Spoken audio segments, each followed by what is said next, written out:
Nithyanandam Paramasukhadam Kevalam Jnanamurtim Dvandvatitam Gagana Sadrisham Tattvamasyaadilaksham Ekam Nityam Vimalamachalam Sarvadhi Sakshibhutam Bhavatitam Trigunarahitam Satgurum Tam Namami. Welcome to Nithyananda Yoga, where we transcend the limits of conventional practice and dive deep into the source of our being, drawing from the original source of yoga itself. Today, we're embarking on a journey of a simple 308 asanas, the Dvitiya Vinyasa Krama. But it's not just about contorting the body or mastering complex postures. It is about connecting in oneness with the cosmos. Your body will be like wax, moldable and pliable. Today, as we embark on this journey, shed the notion of limitations. Forget the boundaries imposed by your bone and flesh. Instead, recognize yourself as the very source material of the cosmos, the consciousness from where we all come from. With each movement, you will not just be stretching muscles, you will be reaching into the depths of your consciousness. Visualize yourself as a sculptor, crafting your form with intention and precision. Want to grow 4 inches taller by the end of this session? Believe it, for your body is a wax waiting to be molded as per your intention. There is only one enemy towards this that we have built within each one of us, that is the parasites of negativity. Every muscle you have built in the moment of anger, of anxiety, of pain, of incompletion becomes the boundary of your consciousness. Today, we embark on a journey to detoxify ourselves, make us experience our original nature as divine. So as we go through these 12 components, which is so unique to Nithyananda Yoga, from the original source, the Vedas and Agamas, remember, you are not bound by limitations. You are the creator of your reality. Embrace your true nature. Let us sculpt our beings into an epitome of strength, flexibility, and bliss. Welcome to a transformative experience like no other, Nithyananda Yoga. There are 12 different components that consist Nithyananda Yoga. One is the asanas, which we traditionally know of. The various body postures revealed by Paramashiva to align the physical geometry of our body, the geography of our body, to the cosmic geography. As Paramashiva says, Sthiram Sukham Asanam, that body posture which is steady, comfortable, because it's in its original nature of Paramashivatva. The second are the pranayamas, the various systematic breathing techniques that Paramashiva has revealed for each one of us, that connect us to the higher dimensions of the cosmos and increase the life energy within us. The fourth are the bandhas, the different internal locks of the body. The third are the mudras, the various hand gestures and body movements to seal that life energy within ourselves. The very word mudra means seals. You will be able to seal the space of oneness within you with Paramashiva. The fourth are the bandhas, the various internal locks of the body to awaken the Kundalini Shakti, our latent potential energy, and make us conducive for the ultimate experience. The fifth are the karanas, the beautiful dance movements of the body, revealed by Paramashiva to put you in the space of ultimate bliss, and which engage all the different parts of your body. The next are the visualizations. As Swamiji says, the intention with which you move your body manifests as your reality. As you hold the visualization within you of the various gods and goddesses of KAILASA, of the various beings of this universe, you manifest the powers of those beings within you. The next are the japas, the various powerful energy vibrations of the cosmos that you will be subtly repeating in your throat center that will cause your very DNA to be bound to the cosmos, to your consciousness with the highest frequency possible. The next are the pramanas, the chanting of the sacred mantras, the original source scripture of Hinduism that reveal the science of Nithyananda Yoga, of yoga, because as Swamiji says, yoga has a source and it is Hinduism. These original verses will manifest the vision Paramashiva had when he created yoga in each and every one of us. There are weights, which is an optional component, helps us to enhance our experience of Nithyananda Yoga as revealed from the source scriptures of Hinduism. The next are the mandalas, the cosmic geometrical representation. The Shri Chakra, the Shri Yantra, which is the direct geometrical representation of the cosmos. When you keep that in front of you and gaze at it throughout your Nithyananda Yoga, your body will fluidly just align itself to the cosmos. We have the Abharana, the Rudraksha, which we keep on our body, which acts as an energy battery, sucking in, storing the energy that we produce during this Nithyananda Yoga and releasing it to us throughout the day to fuel our entire day with consciousness. The last but not the least are the Aushadas, the various sacred herbs that you can apply to, which can be infused with the thought current of Paramashvatva to manifest it within you.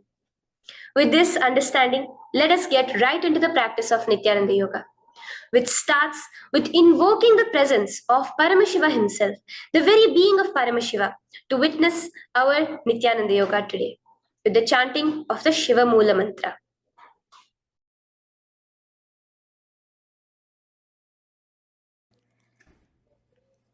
Let us now chant the Shiva Mula Mantra 11 times internally. Om Ham Hom Shivaya Namaha. Om Ham Hom Shivaya Namaha. Om Ham Hom Shivaya Namaha. Om Ham Hom Shivaya Namaha. Om Ham Hom Shivaya Namaha. Om Ham Hom Shivaya Namaha. Om Ham Hom Shivaya Namaha. Om Ham Hom Shivaya Namaha. Om Ham Hom Shivaya Namaha. Om Ham Hom Shivaya Namaha. Om Ham Hom Shivaya Namaha. The next step of this ritual of yoga, as Swamiji reveals, yoga is a ritual, a methodology to connect yourself with the divine. As every ritual in Hinduism goes, we cleanse the three elements of our body, of the world, and of the ultimate, the Tattvachamanam.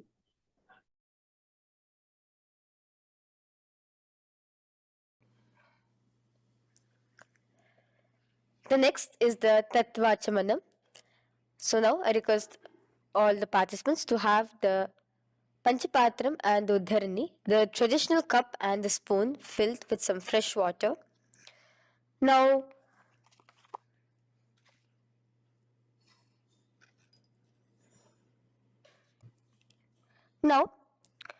keeping your right hand in the shape of a cow's ear, the Gokarna Mudra, pour an Uddharani of water from the Panchapatram and chanting each of the following mantras internally, drink the water that flows through the base of the palm.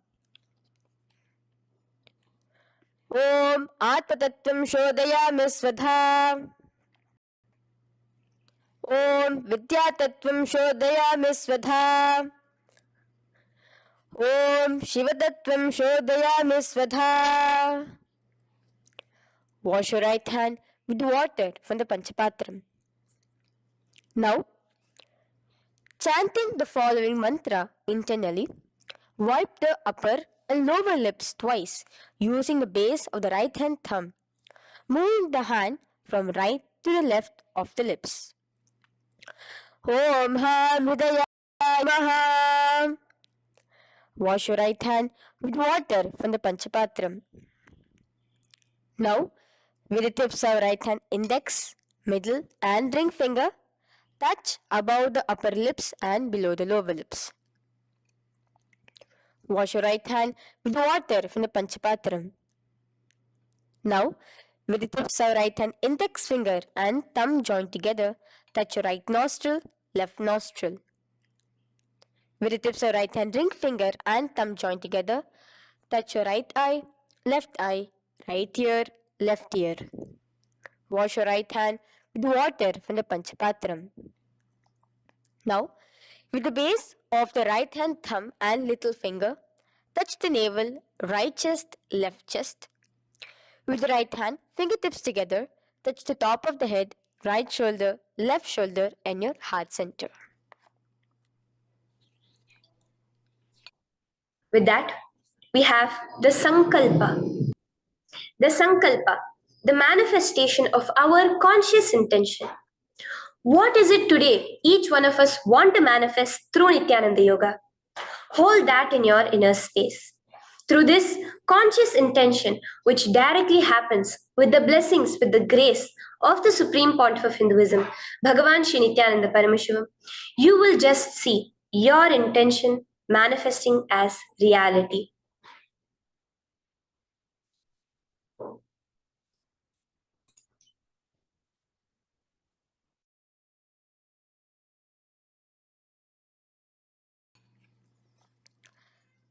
The next is the Sankalpa, the conscious resolution. So now I request all participants now to, with your right hand, cover your left palm, which is the Sankalpa Mudra, and keep both the hands on the right thigh. Continue to keep this mudra till the end of the Sankalpa. Om Mamopata Samasta Duritakshayaddvara Bhagavat Shri Nithyananda Paramashiva Prityartham Shri Nithyanandeshwari Paramashiva Shakti Sameta Shri Nithyanandeshwara Paramashiva Prityartham Cha Shubhe Shobhane Muhurte Adhya Brahmanah Dvitiya Paradhe Shri Shvetavaraha Kalpe Vaivashvatamanmantare Ashtavimshaditame Nityayuge Prathame Pade Jambudvipe Bharatavarshe Bharatakhande Meroho Dakshine Pashve Shakhabde अस्मिन् वर्तमाने व्यवहारिके प्रभवादीनां षष्ट्याः संवत्सराणां मध्ये शुभनाम संवत्सरे शुभायने शुभऋतौ शुभमासे शुभपक्षे शुभतिथौ शुभवासरयुक्तायां शुभनक्षत्र शुभयोग शुभकरण एवं गुणविशेषण विशिष्टायाम् अस्यां शुभदितौ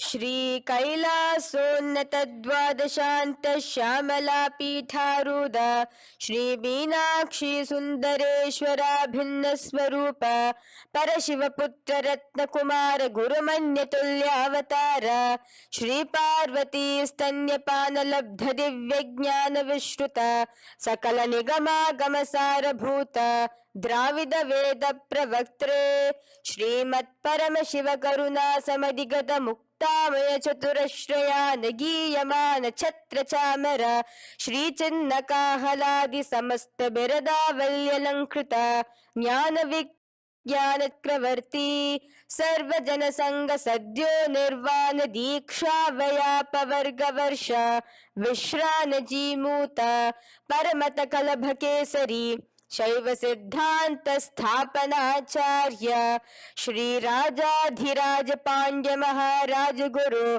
क्षपन शाक्यादि महांधकार निवारण ज्ञान भानु वीक्षण नरहार ध्वजोच्छेदन पूर्वक श्रीमद वृषभध्वज स्थापक शैव समय कर्त्रे सर्वज्ञ पीठारूढ़ श्री जगद्गुरु श्री ज्ञान संबंध देशिक स्वामी वागीश सुंदर माणिक्य वाचक स्वामिनाम अवतार भूत श्री ज्ञान संबंध स्वामी पुनरुद्धृत श्यामला पीत सर्वज्ञ पीत त्रिनवद्युत्तर द्विशततम गुरु महासन्निधान अरुणगिरि योगीश्वर परंपरागत अरुणाचल सर्वज्ञ पीठ गुरु महासन्निधान कैलास परंपरागत कांची कैलास सर्वज्ञ पीठ त्रयस्त्रिंशदुत्तर द्विशततम गुरु महासन्निधान नित्योत्सव नित्य मंगल नित्य कल्याण नित्य रजित कैलास परंपरागत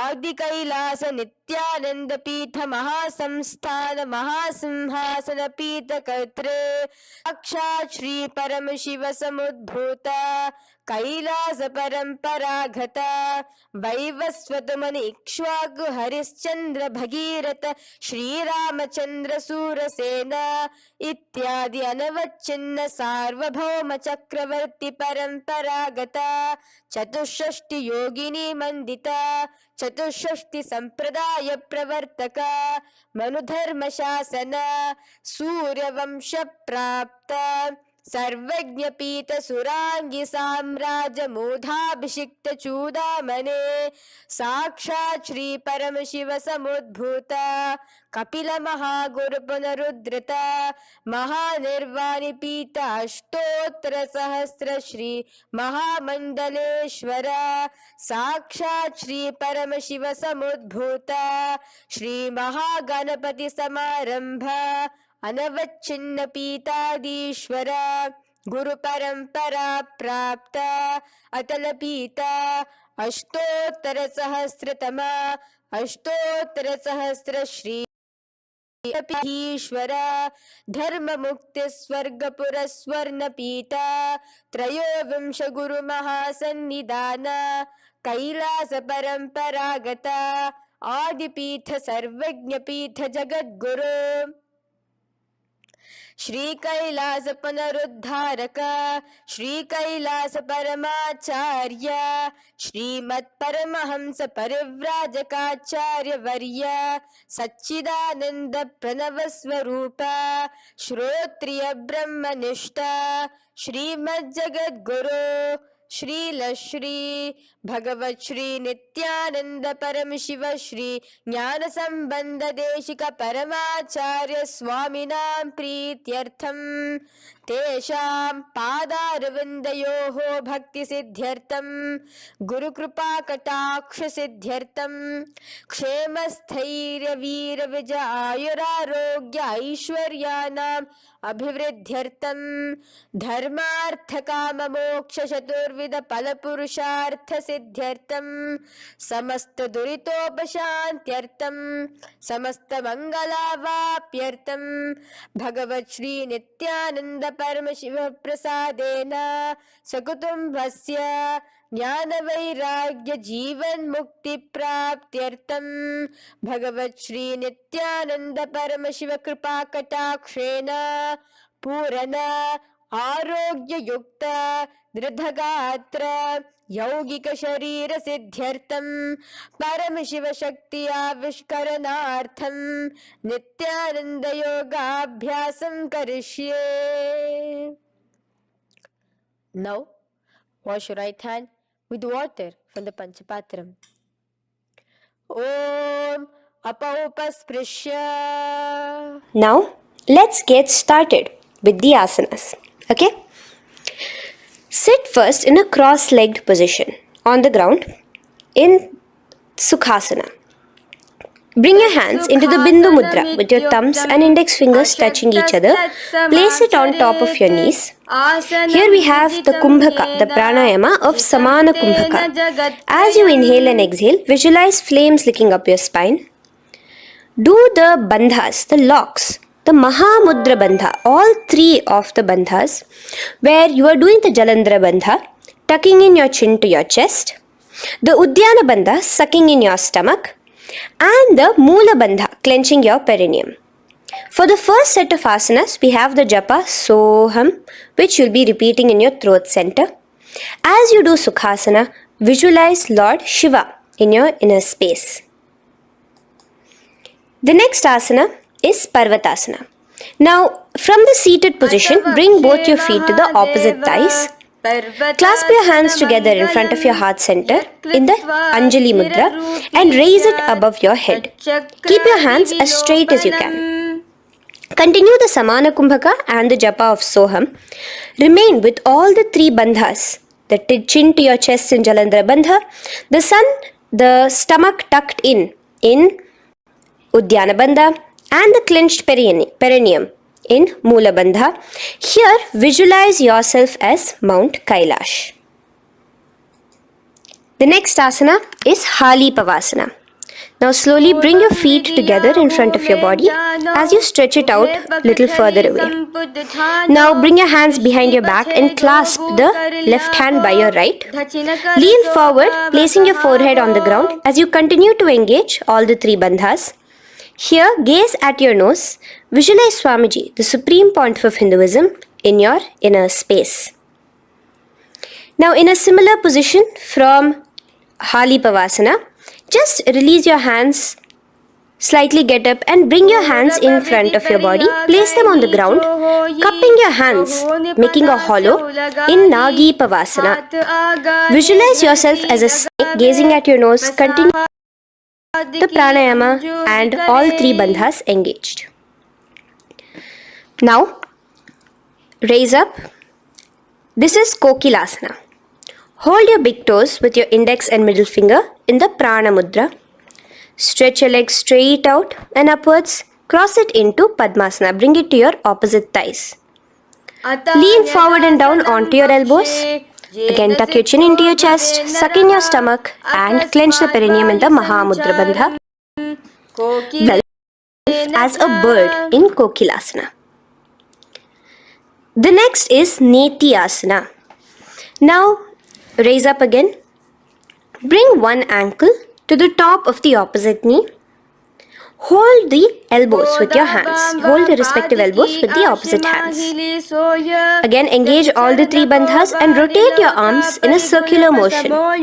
Keep the spine completely straight and gaze towards your nose. Visualize Swamiji, the Supreme Pontiff of Hinduism, in your inner space. Next is Gajasana. Press your hands onto the ground. You can bring your feet a little back as you raise yourself up, your hips up high. Lower your head, then scooping your body forward again and again.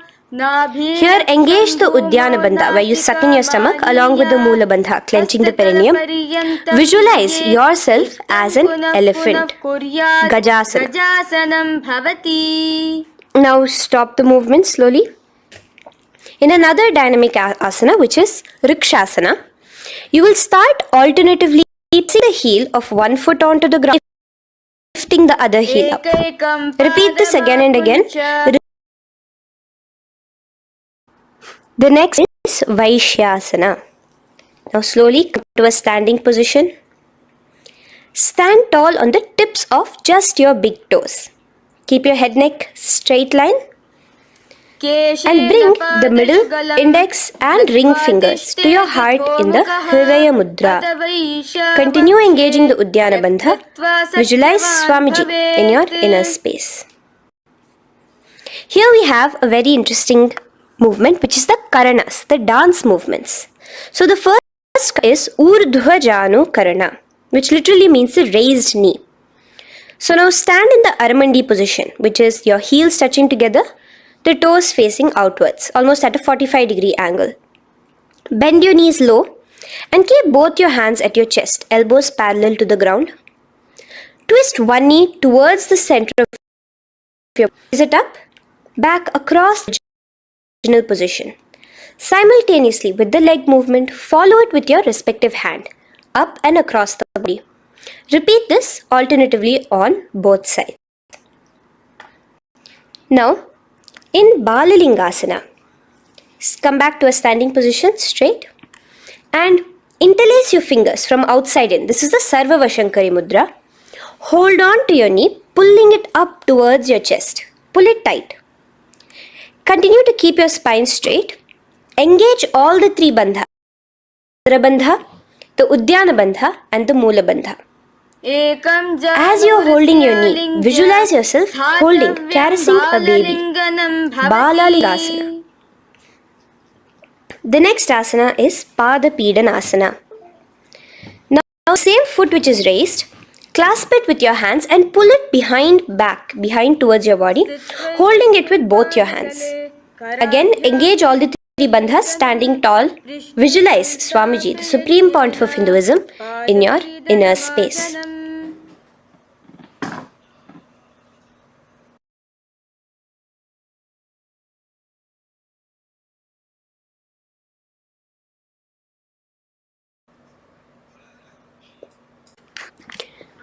From here, let's enter into Natarajasana. Now, the same foot you're already holding behind your back, twist the same hand of that leg inwards and pull the leg back. Hand forward with the index and thumbs together, again in the Bindu Mudra. Now, pull the foot back and up while leaning forward in Natarajasana. Hold your balance here. Here you will be engaging only the Mula Bandha, visualizing yourself as Lord Nataraja, the Lord of Dance.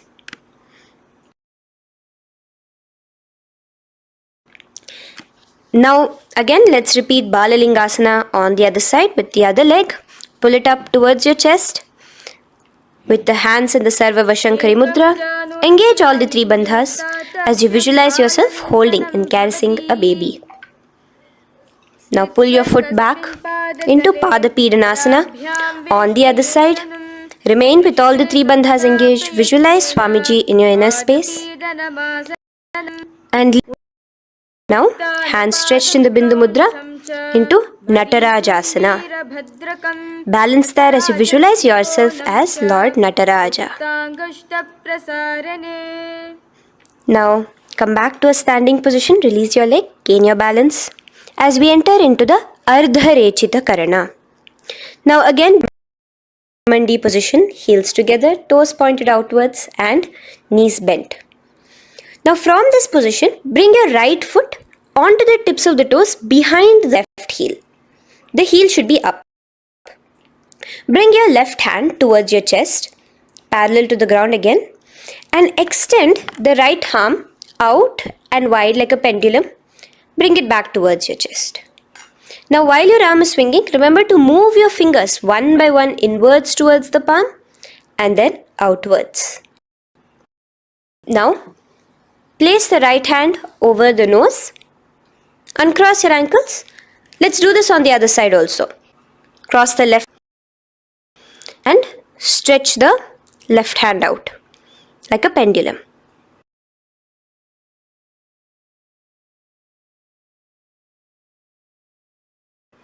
Bring it to your nose and cross the ankles. Now let us enter into the skeleton dance. It's a very powerful meditation. It cleanses the muscle memory. Any patterns which are there within your muscle memory can be completely wiped out through this skeleton dance. Just 2 simple steps. Now stand straight. Visualize yourself as a skeleton. You can close your eyes. Just visualize yourself as pure bones. There are no muscles, no veins, no nerves, tissues, organs, nothing. Just bones, a skeleton form. And shake your body intensely. As a skeleton, you are moving wildly, intensely. Just shake it all out.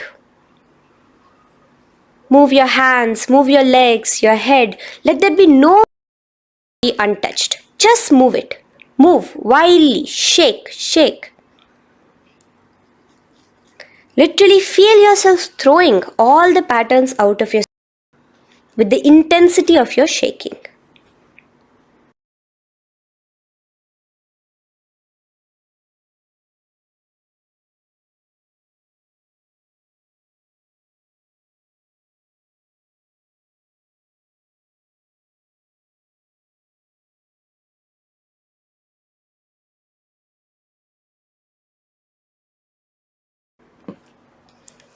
Now slowly calm down.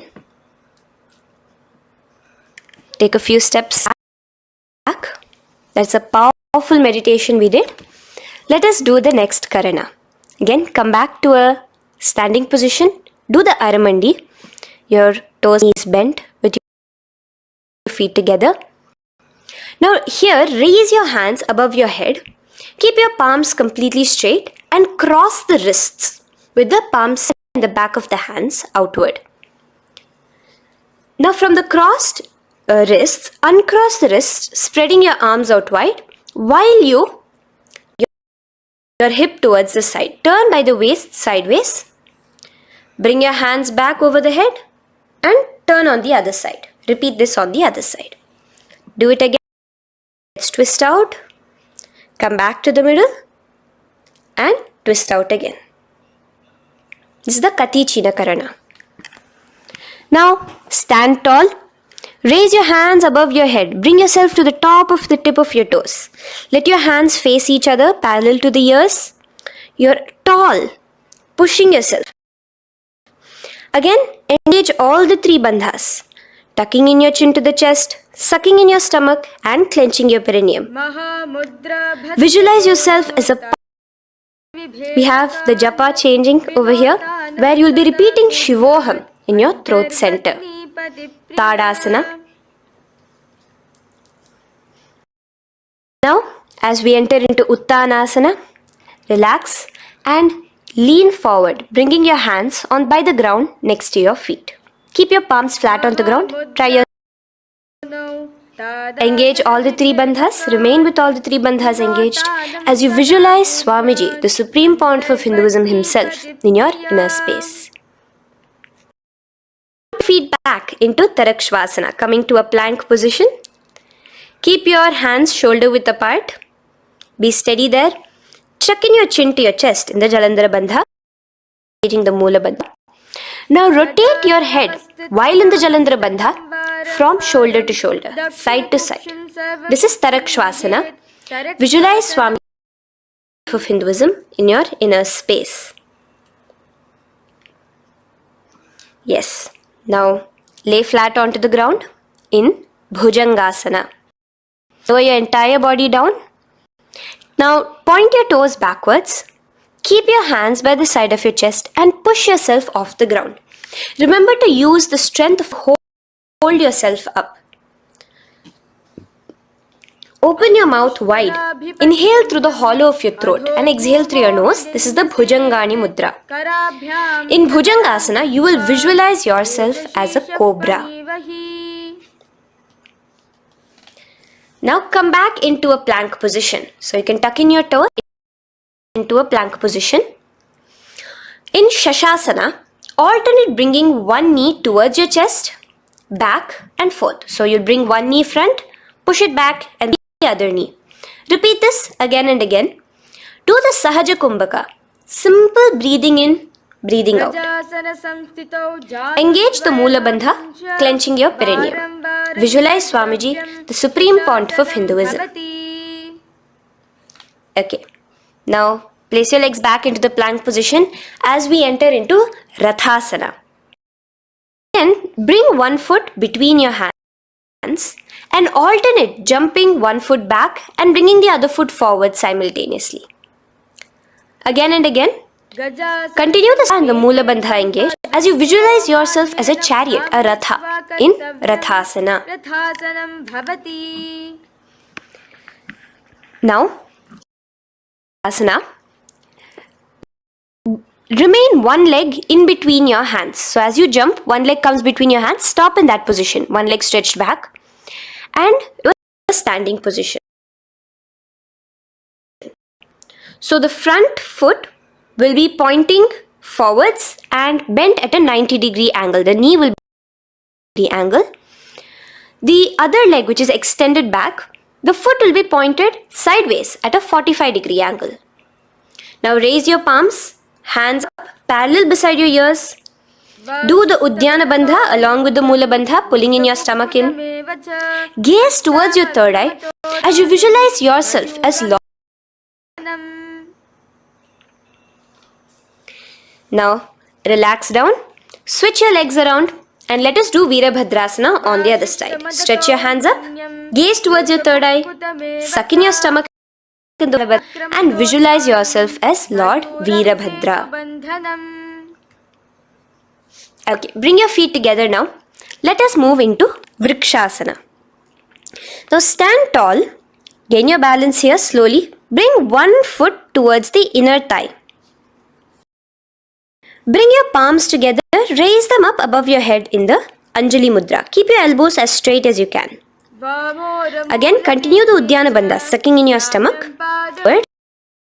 Hold your balance, visualize yourself as a tree, the stability of a tree in Vrikshasana. Now, slowly down. Now the foot which is in your inner thigh, bring it towards the opposite, to the root of the opposite thigh. Bring your hands in the Namaskar Mudra in front of your heart center together and visualize yourself here as Lord Garuda. Just engage the Mula Bandha alone here. This is Garudasana. Vrikshasana on the other side. Slowly put your foot down. Bring the other foot to the inner thigh. Raise your hands above your head. Suck in your stomach in the Uddiyana Bandha and visualize yourself. Let's repeat Garudasana on the other side. Slowly bring the foot to the opposite thigh and lower your hands to be in front of your heart center. Bandha, just engaging the Mula Bandha, clenching your perineum. Visualize yourself as Lord Garuda, the eagle vehicle of Lord Mahavishnu. Bring both your feet to the ground now and spread them far apart from each other. Now keep one leg toes pointing forward and the other set sideways. Straighten your arms out parallel towards the ground. Bring your front arm down towards the front foot, beside your foot, while the other arm extends towards the sky. Visualize yourself as a triangle in Trikonasana. Now raise up and let's repeat Trikonasana on the other side. Switch the position of your legs around and go forward. The other arm raised towards the sky. Visualize yourself as a triangle. Now come back to a standing position. Bring your feet together. We are having the Nikuttaka Karana. Bring yourself to the Aramandi position. Feet together, knees out wide. Here now bring your hands towards your chest, but keep both your palms parallel towards each other. Bring your right foot onto the toes with the heels up. Continuously bringing the right hand towards the top. Now drop the right foot, simultaneously lifting the left foot onto the toes and switch the hands position. Is on the top and the right hand is on the bottom. Repeat and let us do this repeatedly. Okay, relax now, come back to a straight position and sit down to your toes. Sit on your heels with your toes on the ground, knees raised up off the ground, together in front of you in Angushtasana. Bring your hands in the Namaskara Mudra in front of your heart center. We have a very interesting pranayama over here, which is the Bhramari Kumbhaka, where you will be subtly buzzing like a bee as you do this asana. The japa we will be entering into is Sadashivoham. In Angushtasana, Mula Bandha, as you visualize Swamiji, the Supreme Pontiff of Hinduism, in your inner space. Now in the same position, slowly bring your balance yourself as you stretch one foot forward, sitting on the heel of one foot and the other foot stretched forward, toes. Bring your hands to the Vara Mudra, just the tips of the finger on the ground while the palm faces forward, both your hands. Continue to engage the Moola Bandha, touching the perineum as you visualize Swamiji, the Supreme Pontiff of Hinduism, in your inner space. Now, stretch, the leg is stretched forward, right? Stretch the same hand, the respective hand forward and clasp onto the big toe of that foot in the Prana Mudra with your index and middle finger. The other hand, bring it to the back of the respective heel in Vidhunanasana as you visualize Swamiji in your inner space. Okay, bring your 2 feet back together as we repeat Saurasana on the other side. Stretch your left leg forward now. Palms in the Vara Mudra on the ground. Visualize Swamiji in your inner space. And lean forward into Vidhunanasana on the other leg. Clasp your toes. Bring the other hand to the back heel. Continue to visualize.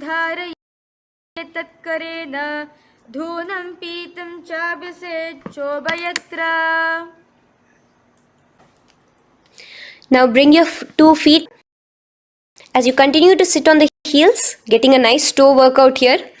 Balance on your toes, bring your knees together in front of you. Now place your palms on top of the respective knees with the palms facing upwards. Leave a slight gap between your palms and knees. As you gaze forward, engage the Jalandhara Bandha, tucking in your chin to your chest. Between the gap, Brahma Jurankushasana. The next is Kapilasana. Now spread your knees wide and place them onto the ground. Keep your hands on the respective knees. Pull your stomach in and up in the Uddiyana Bandha. Gaze towards your nose as you visualize yourself. Now Kapila Muni, the first man that ever started thinking. In the same position, just release that Uddiyana Bandha. Release the lock of the stomach, but continue to clench your perineum in Moola Bandha as you switch your gaze to your third eye. So from your nose, switch your gaze to the third eye. Visualize Swamiji, the Super-Determinism, in your inner space. Bhadra Gorakshasana. Next is Suryasana. Now, you just lift your knees off the ground, wide apart. Bring your hands together in the Padma Mudra with the little fingers and thumbs joined together. Engage the Uddiyana Bandha, suck in your stomach and raise your hands up tall above your head. Slightly lean back as you look towards the gap between your hands. Surya in your inner space. Now relax, slowly bring your hands to the ground. Sit on top of your heels. The toes flat. Here, keep your hands on top of your knees and lift your tongue up against the roof of your mouth in the Manduki Mudra.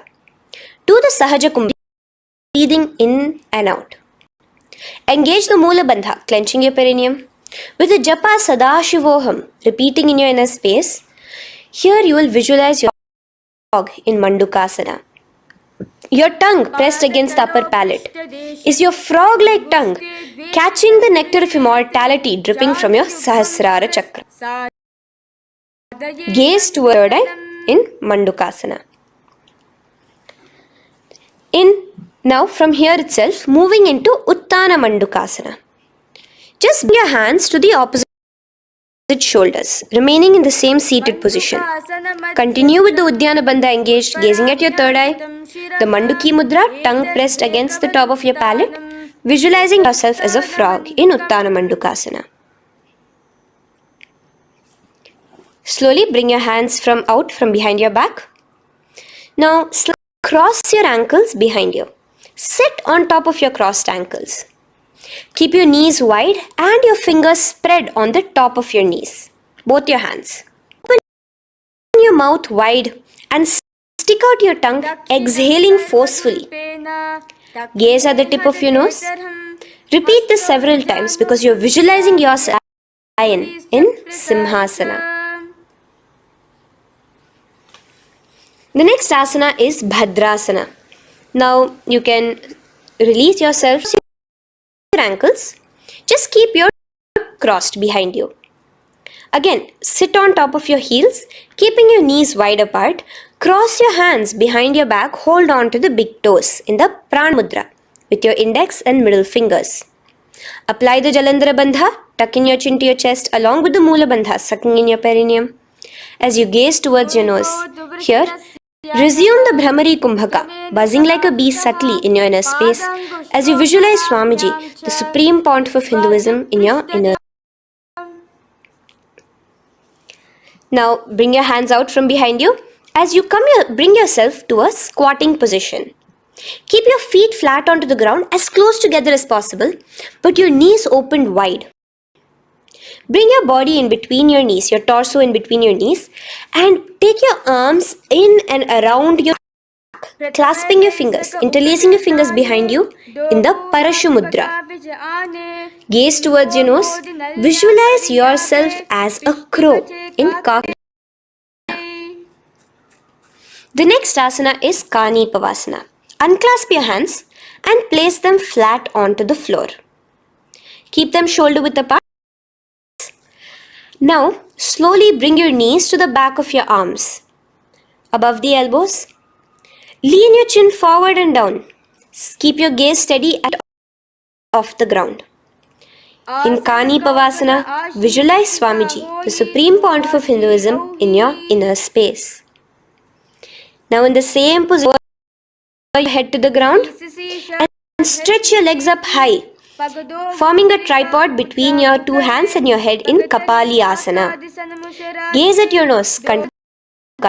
Continue engaging the Mula Bandha and the Japa of Sadashivoham. Visualize Swamiji in your inner space. Next asana is Parshva Mayurasana. Slowly bring your feet down. Yes, relax. And now squat on your toes with your knees together. Body. Place both the hands to one side of your knees. Now bring one of your elbows to the knee and the other of your elbows towards the hip. Lean onto your arms, balance, extending your legs out to the side. Gaze towards your third eye, visualizing yourself as a peacock in Parshva Mayurasana. As you do the pranayama Kumbhaka, let your exhalations be prolonged and your inhalations be slightly shorter. Now relax, bring your feet to the ground and to the other side of your knees. As you repeat Parshva Mayurasana on the other side, lean forward, stretch your legs, gaze at your third eye, visualize yourself as a peacock. Now let's do Bhairaganathasana. Now come again to a plank position. Place your hands down, stretch your legs back and bring one foot around your shoulder to be placed in between both your palms. Gaze at your third eye. Just engage the Mula Bandha. Here, this is Bhairaganathasana. Visualize yourself as Lord Kala Bhairava. Slowly bring your foot out and bring the other foot in between your plank position. Continue to visualize yourself as Lord Kala Bhairava in Bhairaganathasana on the other side. Asana is Unmukha Pithasana. Now from the same plank position, bring your forearms onto the ground. Be steady. Walk your feet closer towards yourself, forming like a slight mountain. In Unmukha Pithasana, gaze at your third eye. Continue the Rechaka Kumbhaka. Visualize Swamiji in space. The next asana is Vashishthasana. Now, just raise yourself onto one of your hands. So, release your forearms off the ground and raise yourself onto your right arm. And keep your body completely parallel to the ground as you raise your left arm straight above your head.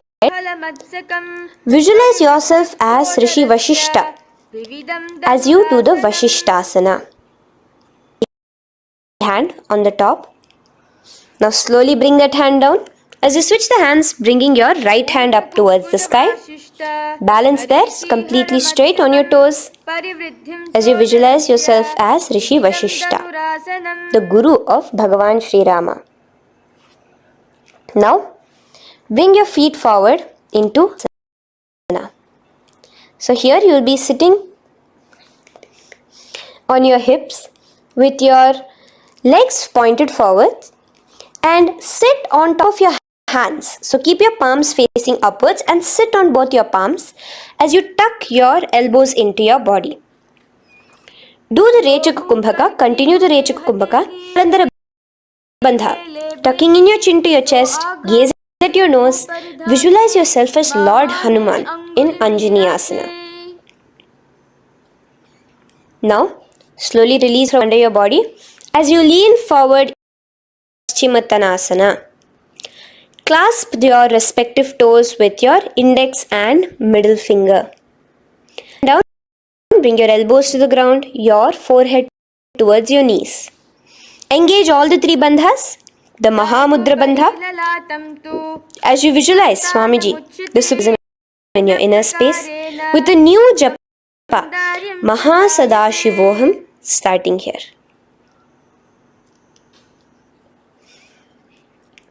The next is asana. Now you can raise up and clasp your hands behind your neck in the Parashamudra. Interlace both your fingers. Lean forward and down your knees and your elbows onto the ground. Again, engage all the three bandhas in the Mahamudra Bandha as you visualize Devi Kali in your inner space in Ugrasana. The next is Marichi Asana.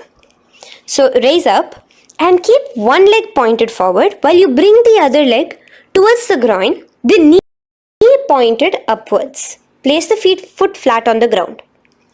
Now lean forward, bring both your hands, wrap around the raised knee, clasping your hands behind the back together. Bring your chest to the thigh with your head towards the knee. Here engage just the Mula Bandha, sucking in your perineum. Visualize yourself as Rishi Marichi in Marichi Asana. The next asana is Mahamudrasana. Now slowly raise up and the raised knee, let it rest by your side with your leg towards the inner thigh of the opposite leg. Now again reach down, hold your foot, bring your elbows to the ground, your forehead to your knees. Engage all the three bandhas in the Mahamudra Bandha. Gaze at your nose, visualize Swamiji himself in your inner space. Raise up. Let's repeat Marichi Asana on the other side. Bring the other foot straight while the other foot comes into the ground. Lean forward, clasping your hands behind your back. Visualize yourself as Sage Marichi. Now from here, raise up, engage all the three bandhas. Fall to the side, lean forward, clasping the foot. Gaze at your nose. Visualize Swamiji in your inner space in Mahamudrasana on the other side. Now, bring yourself to a seated position. Sit and bring the soles of your feet together. Bend your knees and keep your heels close towards you as possible. While try to touch your knees to the ground. Clasp your feet together with both your hands. Maintain a straight spine. Gaze in Bhadrasana 2. Visualize Swamiji, the Supreme Pontiff of Hinduism, in your inner space. The next asana is Pavasana. Now, keeping your feet together, just bring your hands towards the respective knees. Just lightly place them there. Tuck your chin to your chest in the Jalandhara. Engage the Mula Bandha, clenching your perineum. As you gaze at your nose, visualize Swamiji, the Supreme Pontiff of Hinduism, in your inner space. Now, push your soles slightly further away from you. The joined feet, push it further away from your body.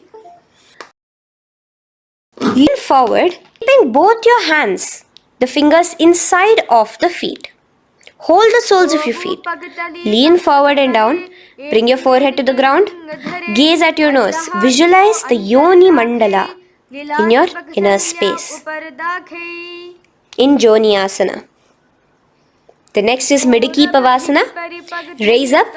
Stretch your arms out wide beside your body as you lean forward, your arms going over your knees. Bring your forehead to your feet. Continue to gaze. Visualize Swamiji, the Supreme Pontiff of Hinduism, in your inner space. Now, in Siddha, raise yourself. Now, put your hands, your forearms, underneath the calves of the respective legs.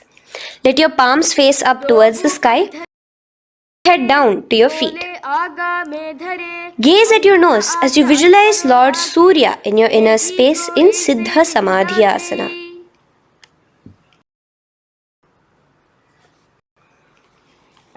The next asana is Chiniki Pavasana. Raise up now. Bring both your feet together in front of you. Bring your feet back close to your body. Now place your hands underneath both the feet and pull your feet open like a book facing towards the sky. Both your feet. Onto your thighs near the knees and gaze towards your nose, visualizing Swamiji in your inner space in Chiniki Pavasana. Giving yourself a nice stretch. Now, your feet and bring your hands to the respective knees. Gently push down on your knees, pushing it towards the ground. Suck in your stomach in the Uddiyana Bandha. Gaze at visualizing Swamiji in your inner space. This is Charapata Chokasana. The next asana is. Now continuing to remain with your feet together, you can use the help of your hands to bring your toes onto the ground with your heels pointed upwards. Just try to do it. Continue to remain with the Uddiyana Bandha engaged, your stomach sucked in. Bring your hands to the Bindu Mudra with the index and thumbs together. Gaze at your third eye. Visualize yourself as Lord Kala Bhairava in Bhairavasana.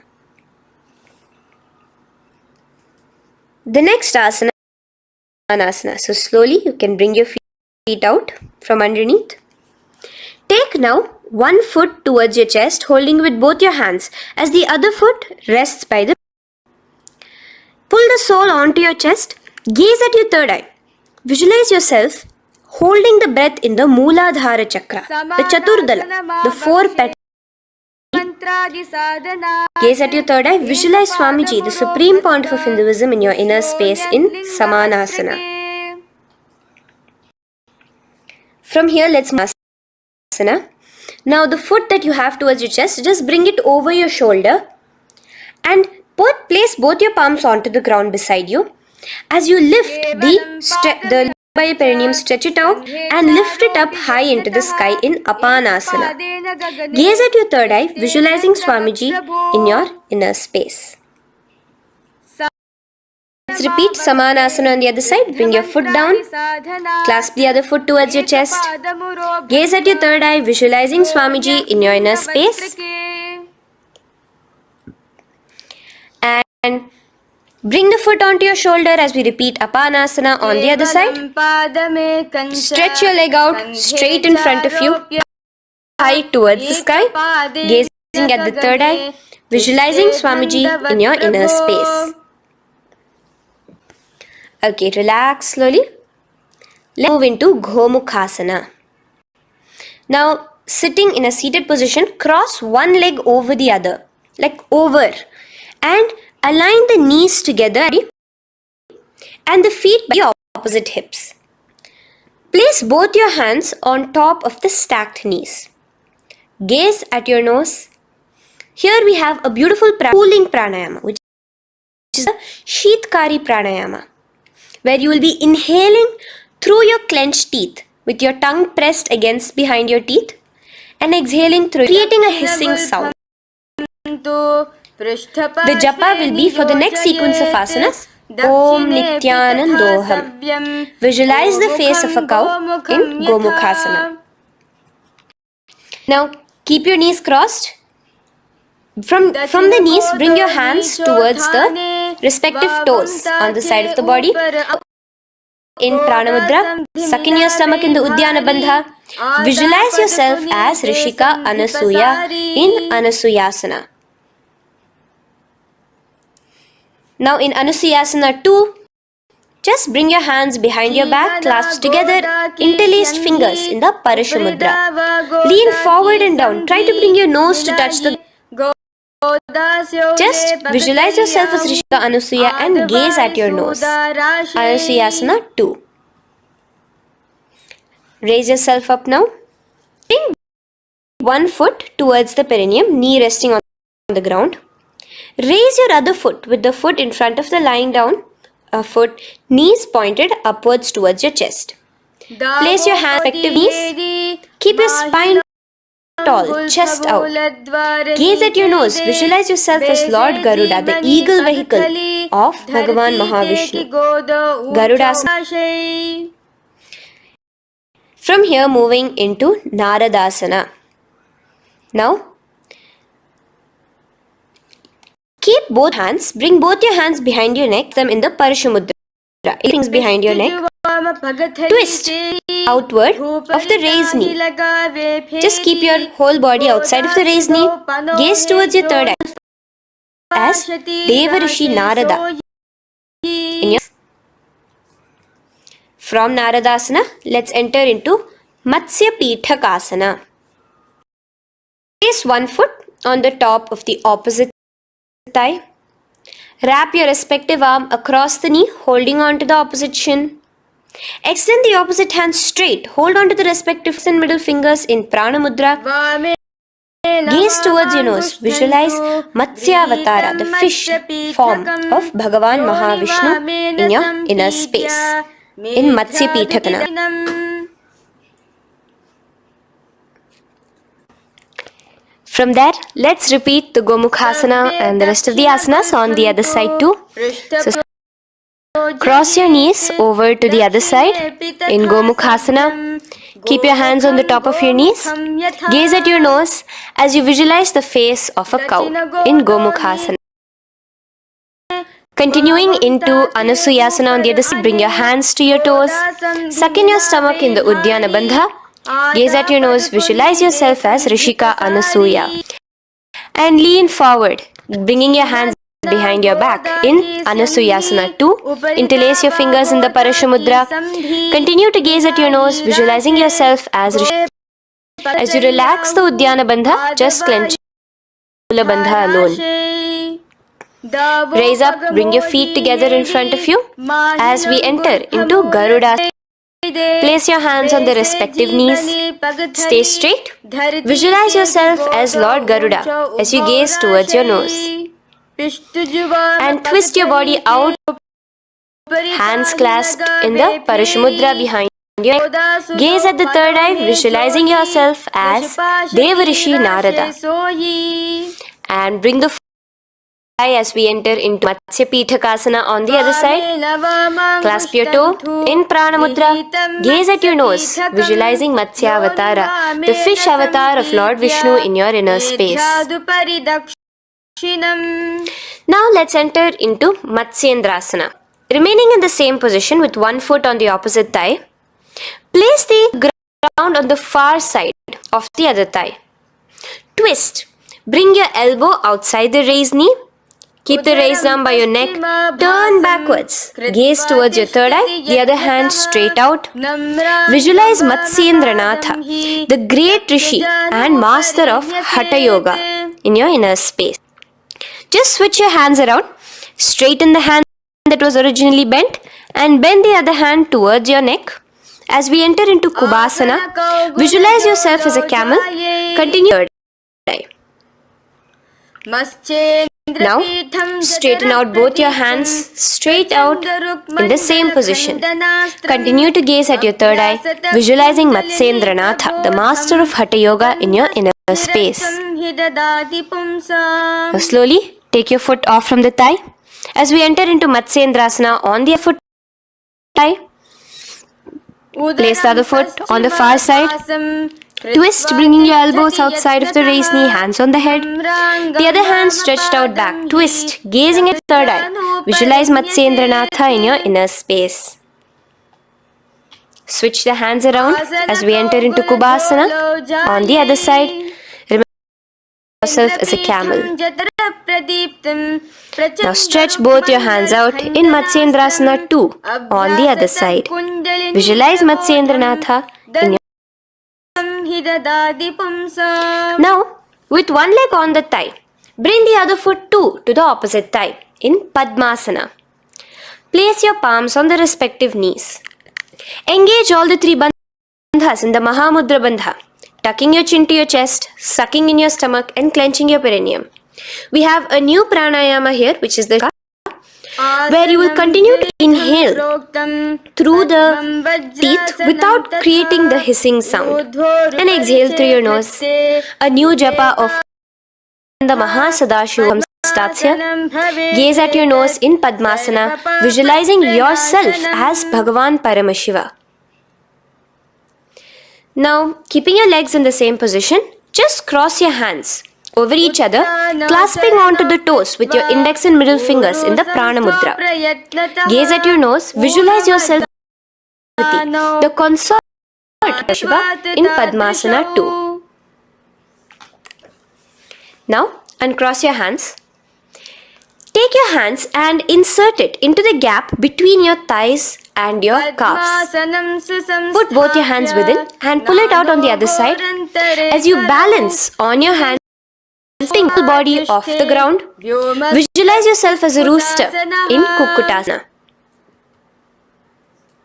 Now relax. Take your hands out from inside your feet as we enter into Baddha Keki Asana. Place your hand onto the ground, knees, place your palms on the ground, fingers pointing towards the legs. Now keep your elbows together, pressed against your navel. Slowly lean forward, balancing. Extend your knees off the ground, visualizing Swamiji in your inner space. In the same position, stretch your legs out behind you. In Mayurasana, visualize yourself as a peacock with your balance. Relax now. Yes, relax flat onto the ground into Makarasana. Lay down completely flat. Keep your feet pointing outwards, far away from each other. Place your forehead on the mat. Interlace your fingers behind your neck in the Paramashiva. Just relax, visualizing yourself as a crow. As we go back to the Sahaja Kumbhaka, the simple breathing in, breathing out. Just keep the Moola Bandha alone engaged.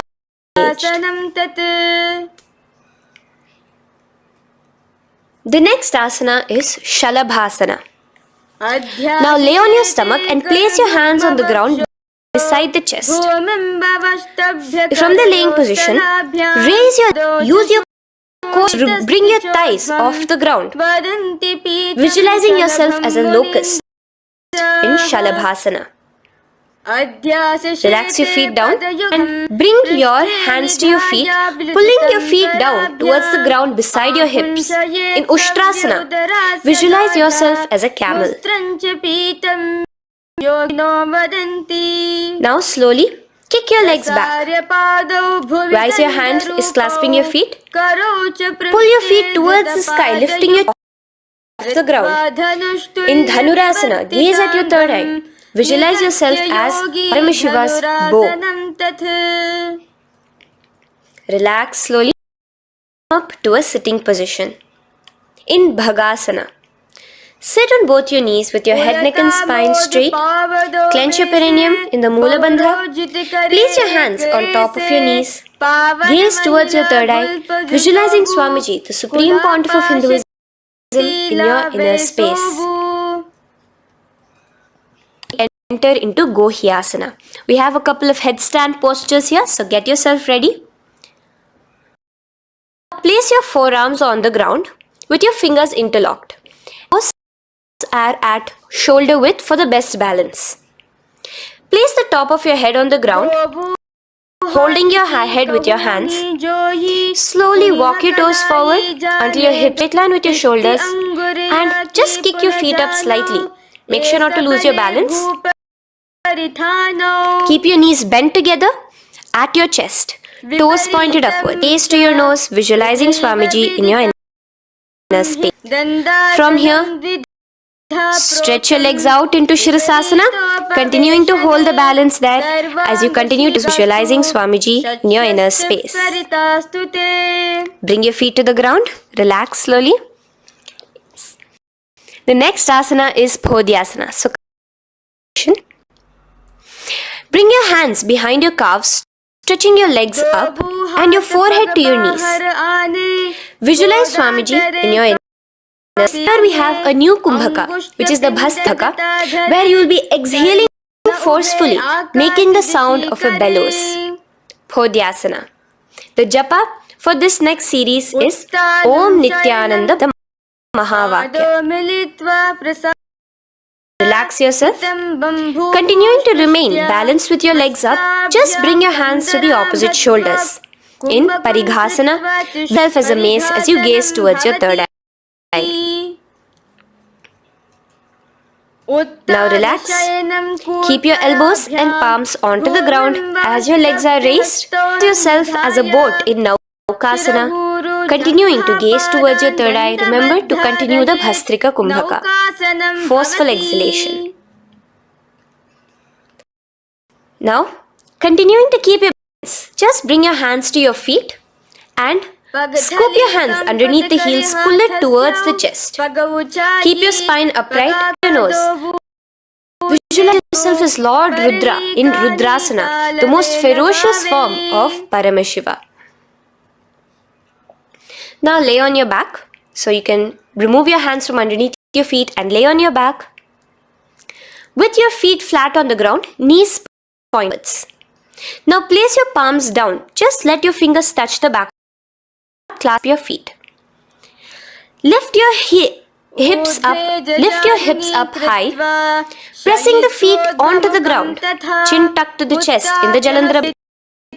Gaze at your nose, visualizing Swamiji in Unmukha Pithasana 2.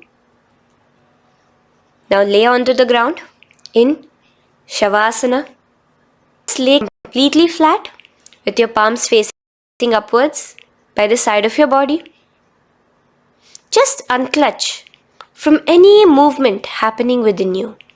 Visualize your body is dead. The Supreme Pontiff of Hinduism, Swamiji, is just liberating you. Just let your awareness, your energy, completely push Shakti Chalan Mudra as you continue to vibrate with the Mahavakya.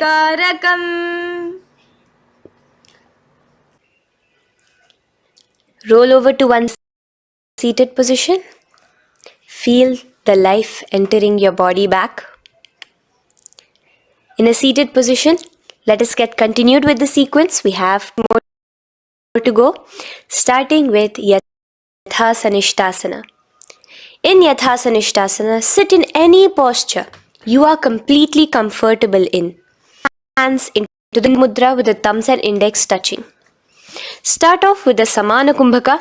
As you're inhaling and exhaling, feel flames licking up your spine. Clench your perineum in the Moola Bandha with the japa Om Nithyananda Paramashivoham for the remaining of the sequence. Visualize Swamiji in your inner.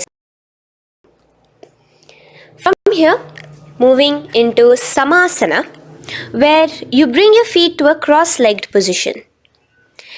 Keep your hands on your and index touching in the Bindu Mudra. Just inhale and exhale as you visualize Swamiji in your inner space. The next is Muktasana. Press your left foot against your genital region. Place the right foot on top of your left. Keep your hands facing downwards on top of your knees. Sit straight, gazing towards your nose. Visualize yourself as a sage liberated by Swamiji himself. Now, to remain in the same position as we go into Siddhasana, where your gaze will be switching from the nose to your third eye. Continue Swamiji in your inner space. Ensure the Moola Bandha, the perineum, is locked. In Siddhyasana now, position. Engage all the three bandhas. Sucking in your stomach, bringing your chin to your chest in the Mahamudra Bandha. Switch the gaze to the ground in front. Visualize Swamiji in your inner space. Now, relax the Udyana Bandha and Jalandhara Bandha. Just keep the perineum alone clenched as we enter Rudrasana 2. Your legs will remain in the same position, just your hands alone. From resting on your knees will turn around. Bindu Mudra, the thumbs and index touching. Gaze towards the third eye. Visualize yourself as Lord Rudra, the fierce dimension of Paramashiva. The next is Santadhunasana. Keep your hands in the Bindu Mudra, your legs crossed in the same position. As you switch your gaze from your third eye to your nose, visualizing Swamiji, his tranquility, unshakable nature. Now, relax the Bindu Mudra, keep your legs in the same position, and bring hands to your navel, cupping one palm in the Samputa Mudra. It looks sort of like a lotus bud. Continue to visualize Swamiji in your inner space in Siddhasana 2. The next asana is Bandha Yoni Asana. Maintaining one heel over the other in the same position of the legs, bring your hands to your face in the Shanmukhi Mudra. So just listen, bring your little fingers beneath the bottom lip of both hands. Your ring fingers above your upper lip, your middle fingers closing your nose, your nostrils, your index fingers and your thumbs pressed into your ears. This is Bandha Yoni Asana, visualizing Swamiji in your inner space.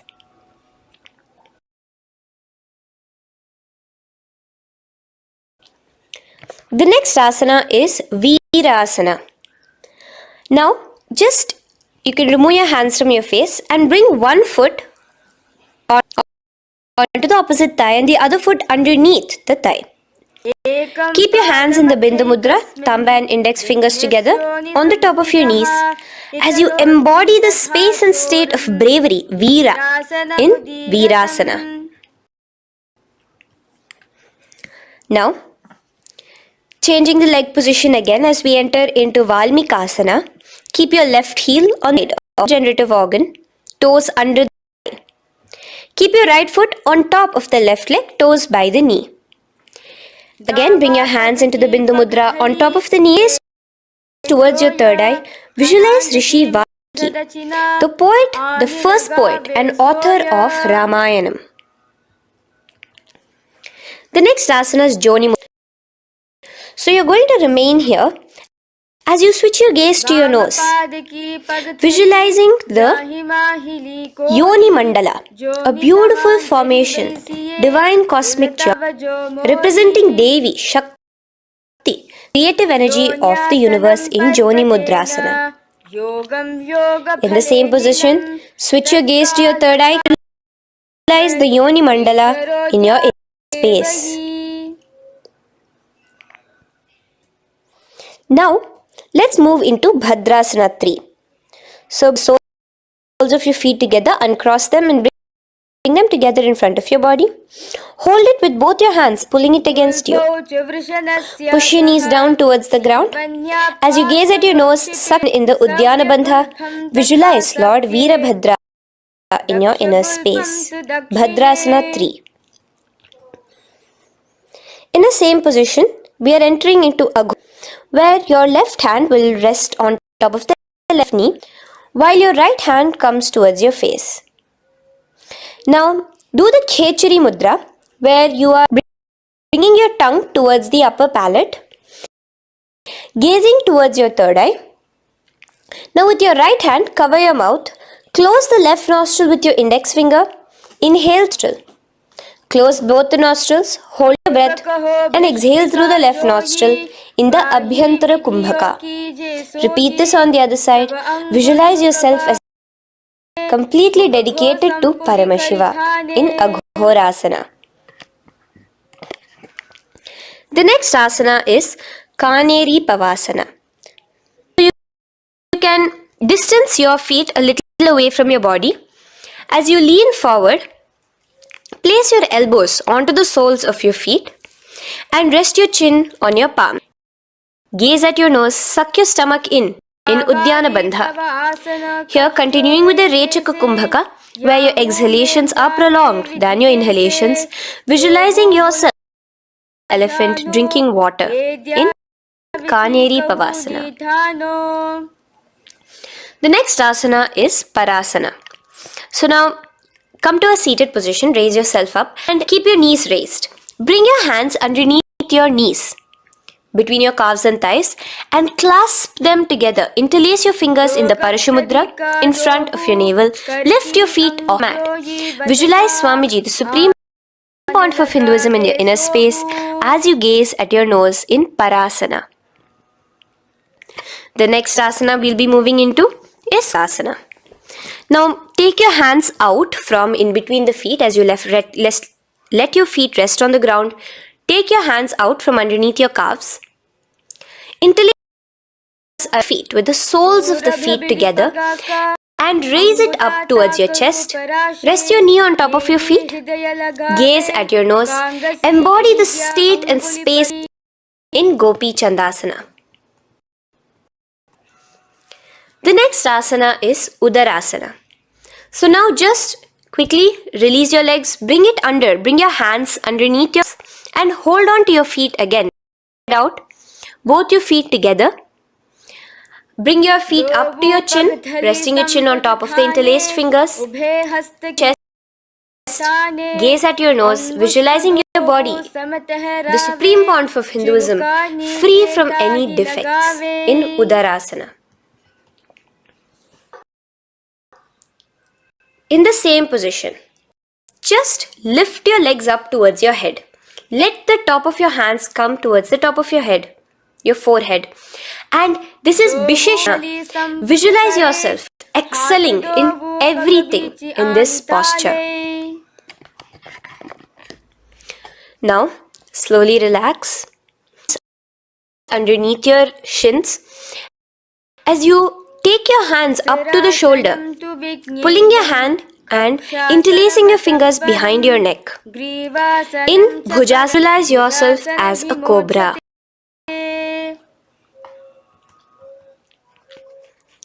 The next asana is Kalyanasana. So in seated posture, bring your hands around from behind your neck, remove them and put them around your back, interlacing the fingers behind you. Gaze at your nose. Yourself as a beautiful, auspicious goddess in Kalyanasana.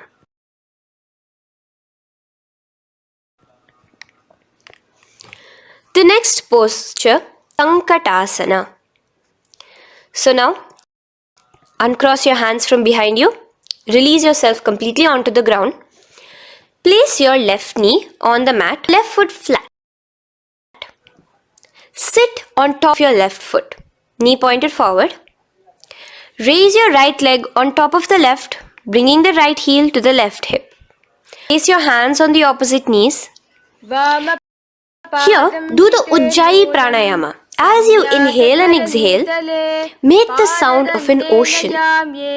Visualize a swan, a beautiful swan in Sankatasana. The next is Dhenukasana. Just in the same position, slide your left heel to the left hip. Keep your right knee on top of left. Place both your hands on your right thigh. Visualize a cow in your inner space as you suck your stomach in the Uddiyana Bandha, Dhenukasana. Now slowly uncross your legs as we move into Machendrasana. Place the left thigh, the left foot on the right. Bring your left hand behind your back. Hold the right thigh. Twist a little bit. Place your right hand on your left thigh. Gaze towards your third eye. Visualizing Swamiji in your inner space. The next asana, Machendrasana 2. Just untwist your body. Clasp the respective toes of both your feet with your hands. Lean forward and down, bringing your forehead to the ground in front of your feet. Visualize Swamiji, the Supreme Pontiff of Hinduism, pace. Raise up now. Keep your legs in the same position. We have the Guru Asana. Interlace your feet together and place it over the topmost knee. Suck in your stomach in the Uddiyana Bandha. Clench your perineum in the Moola Bandha. Tuck your chin to your chest in the Jalandhara Bandha. As you engage all three bandhas, visualize Swamiji in your inner space. Let us now repeat Sankatasana on the other side. So you can release your hands, your legs as you cross the other leg over. Visualizing yourself as a swan, remember to put your hands on the opposite knees. The next asana, Dhenukasana, repeating it on the other side. Slide your leg out, bring both your hands to the topmost knee. Keep your stomach in the Uddiyana Bandha. Visualize a cow in your Matsyendrasana again, repeating it on the other side. Bring your legs to the cross-leg position. Twist your body around as you visualizing Swamiji in your inner space. Untwist as we enter into Matsyendrasana 2 on the other side. Hold on to your feet. Continuing to visualize Swamiji in your inner space. Slowly raise up and let us do Guru Asana on the other side. In the Mahamudra Bandha. Interlace your fingers, place it on top of your knee. Continue to visualize Swamiji, the Supreme Pontiff of Hinduism, as we do Guru Asana. Now, slowly unraise your feet and place them flat on the ground, knees towards the chest in Pashasana. Keep holding the opposite knees, thigh, and keep your spine completely erect. Continue the Khechari Mudra, where your tongue is pressed against the roof of your mouth. As you gaze at your third eye, visualize Swamiji in your inner space. Continue the Ujjayi Kumbhaka. As you breathe in and out, make the sound like an ocean. Now in the same position, just bring your chin to Bodha Shokasana.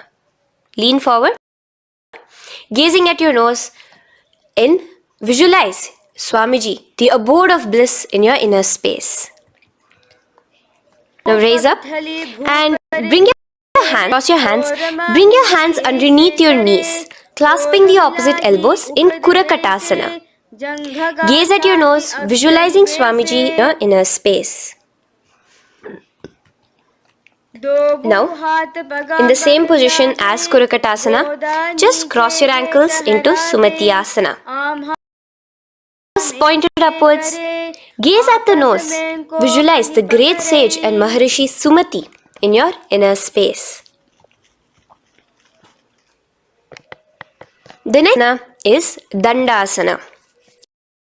Extend your feet out straight in front of you. Keep your arms straight above your head. Interlace the fingers from inside out. Let your outwards. Engage the Mahamudra Bandha, all the three bandhas. As you gaze at your nose in Dandasana, visualize Swamiji in your inner space. Next is Arambhasana. Now keeping your legs straight, release the Jalandhara Bandha and the Uddiyana Bandha, keeping your perineum clenched in Moola Bandha. Forward and down. Hold your big toes in the Prana Mudra with your index and middle fingers. Head to your knees. Do here the Nadi Shodhana Pranayama.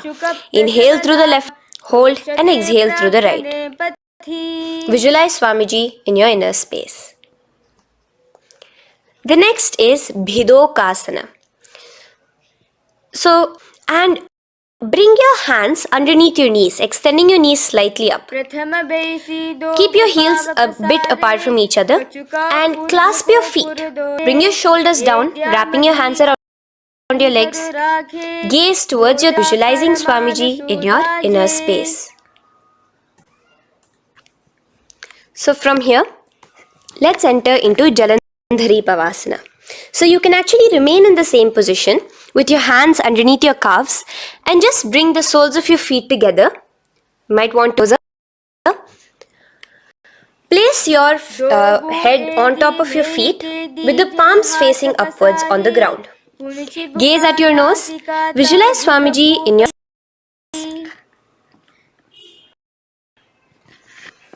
Now slowly bring your hands out from underneath and come to a seated position. Stretch your legs out as we enter into Urdhva Paschimottanasana. Here we have a new kumbhaka, the Pratyahara Kumbhaka, where you will feel your breath coming from your Mooladhara Chakra up to the Brahmarandra above the Sahasrara. The Pratyahara Kumbhaka. In Paschimottanasana, extend your legs out, lift one foot behind your neck and lean forward and down towards your foot, visualizing the space. Now, slowly, keeping your leg behind your neck, lay onto your back as we enter into Anantasana. Hold to the opposite. Visualize yourself as infinite, endless, eternal. Gaze at your nose in Anantasana. Just now, roll onto your elbow of the hand holding the foot. Gaze at your nose, feeling in complete control like Swamiji in Ankushasana. Move the leg from behind your neck. Take a moment to stretch, relax. Lay on your back. Bring your knees towards your chest. Bring your hands around, encircling the thighs and the calves with your arms. Roll to the left and right in Drishasana, visualizing Swamiji in your inner space. The next asana is Urdhva Paschimottanasana. On the other side, let us repeat it. Raise up to a sitting position and bring the other foot behind your neck. Forward and down, clasping your foot. Anantasana on the other side. Lay on your back. Bring the opposite hand to the foot. Gaze at your nose. Gaze at your nose. Roll onto the elbow as we repeat Ankushasana on the other side. Now, you can release your foot and remain in the same position without removing the leg from behind your neck as you bring the other leg too to cross behind your neck with both your legs behind your head. Laying on your back, hands to clasp behind your back. Gaze to your nose, visualizing Swamiji in your inner space in Yoga Nidrasana. As we enter into Atmaram, in the same position, you can uncross your hands from behind your back. Bring it up, continuing to keep it underneath the legs. Just clasp it behind your neck. So you can bring it from behind your neck. Just let your hands interlace behind your neck, gazing to your nose, visualizing the Atma Rama, Bhagavan Mahavishnu within you as your soul, as you gaze at your nose in Atma Ramasana. Now, you can release your hands and legs. Continue to lay on your back as we enter into Kochika. Bring your knees to your chest with the soles facing upwards. Extend your arms sideways as you gaze towards your third eye, visualizing Swamiji in your inner space. Now, from Kochikasana, keep your arms reached out to the sides at shoulder level. As we enter in Pariti 1, keep one knee bent, twist it and bring it to the ground on the opposite side with the other leg extended straight. In Jatara Parivriti 2, keep both the knees one side. And in Jatara Parivriti 3, keep both the legs straight to one side. Throughout this, keep your head looking in the opposite direction. And on the other side, you can bring your knees to your chest, let your legs out, go to the other side and do Jatara Parivriti 1, 2 and 3. The next asana is Dvipada Pitham. So now, from Jatara Parivriti, you can bring your feet down, lay on your back with your knees pointed upwards, feet flat on the ground. Extend your hands, holding your ankles. And lift your hips up. Engage the Jalandhara Bandha automatically as you raise your hips up. Gaze at your visualizing yourself as a bridge in Dvipada Pitham. Now, in Paryankasana, so you can lay back onto the ground.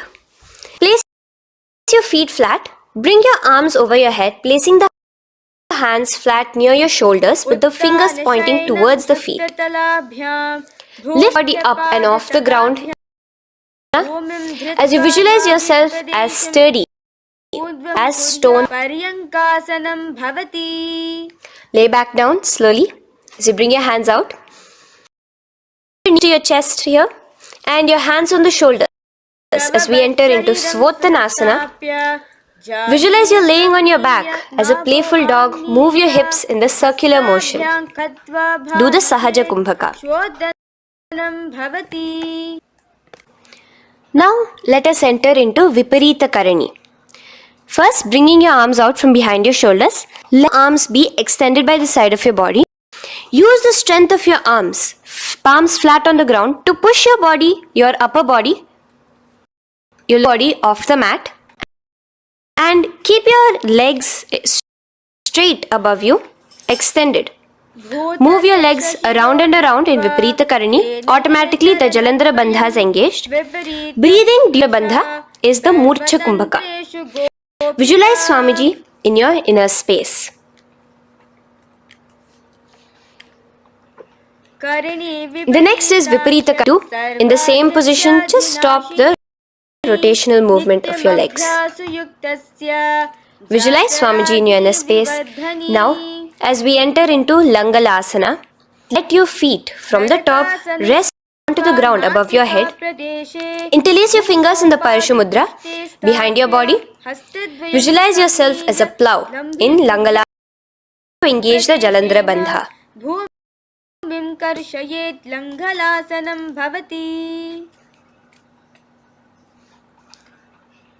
Now, in Shaita Pascha, bring your hands out from behind your body and hold on to the toes above your head. Keep your legs and hands completely straight. Visualize Paramashiva as Shaita Paschimottanasana, one of the 84 different asanas directly revealed by Paramashiva himself. Continue to do the Murcha Kumbhaka, inhaling and exhaling with the Bandha. Clasping your toes now, spread your feet wide apart from each other in Supta Konasana. Visualize Swamiji in your inner space. Bring your feet back together into Chakrasana. Clasp your ankles, keeping your legs and hands completely straight above your head. Visualize yourself a wheel in Chakorasana. Now slowly rest your back onto the ground. Keep your legs raised up in Supta Prasarita Padana. Clasp the respective toes in the Prana Mudra with your index and middle fingers and spread your legs out wide apart from each other. Visualizing Swamiji in your inner. Start to Uddai Kumbha, where you're inhaling and exhaling, making the sound of an ocean. Bring your feet together in Shavasana in the same position, continuing to visualize Swami in a space.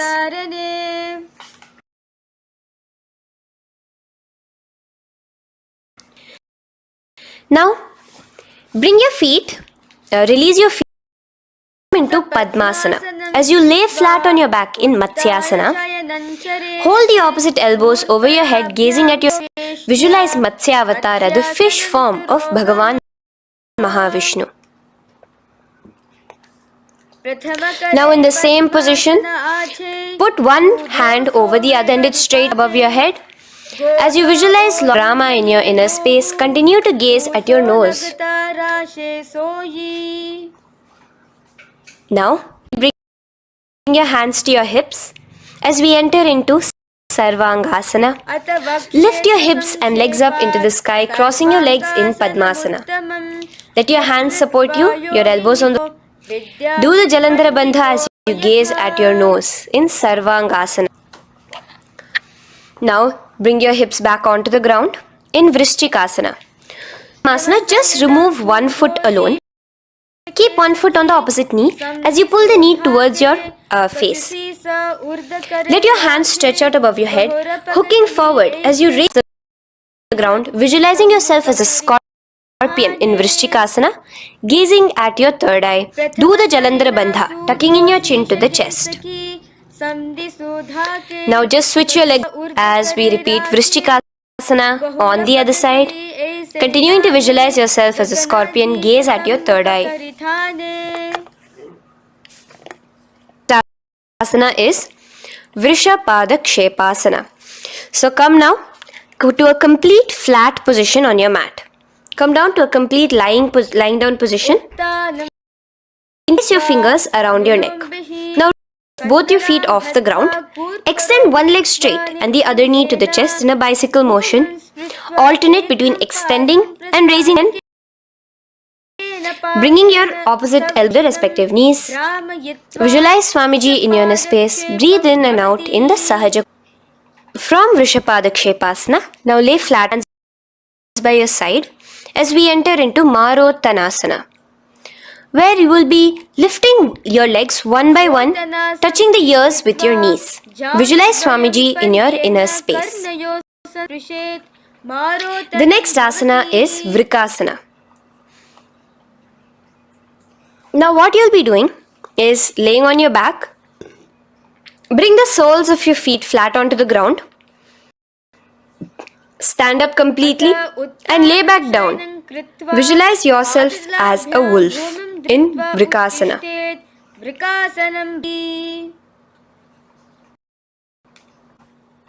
Now come back to a seated position as we enter into Luthasana, where you are going to be quickly throwing your legs above the head as you roll over completely, finishing in a prone position. Do this a couple of times.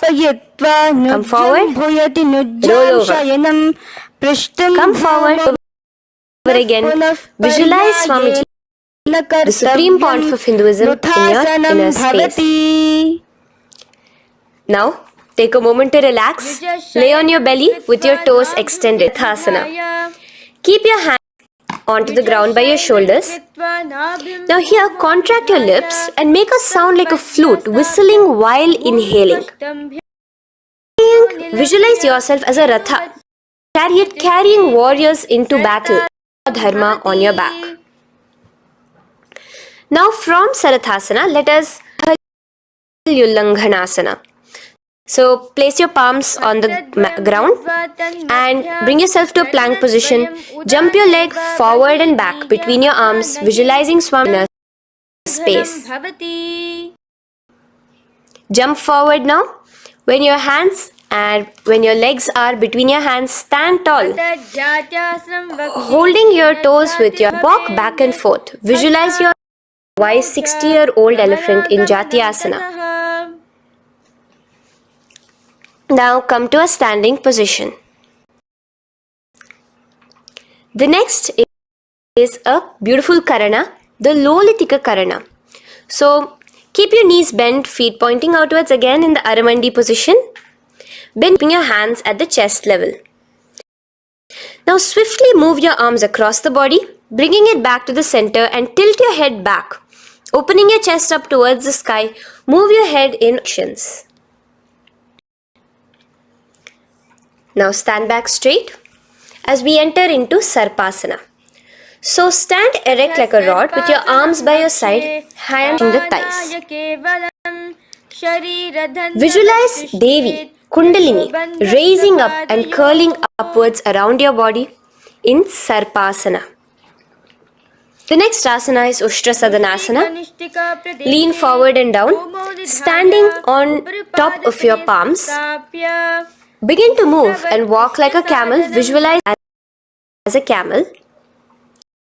In the same position, continuing to walk around, switch your visualization to visualizing yourself as a horse as you start to walk around like a horse in asana. Now raise up tall as we enter into Kapota Nitakasana. Interlace your fingers behind the back, pulling them down towards your calves. Open up your chest. Keep your hands in the Parashamudra. Visualize yourself as a soaring bird diving down in Kapota Nitakasana. Now stand tall as the Karana here, the Tala Pushpaputam Karana. Bring yourself to the Aramandi with your hands in the Namaskara Mudra. Simultaneously now, while raising one heel off the ground, slightly lowering the waist and shoulder of the heel you have raised. Visualize you're offering a bouquet of flowers to Paramashiva as you come back to a stand and repeat this on the other side. Let's do this a few times, offering flowers to Paramashiva.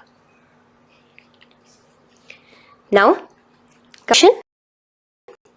stand straight and bring your hands together in the Namaskara Mudra. Slightly lean forward. Visualize yourself as a rhinoceros. Your hand as you gaze at your nose in Khadgasana.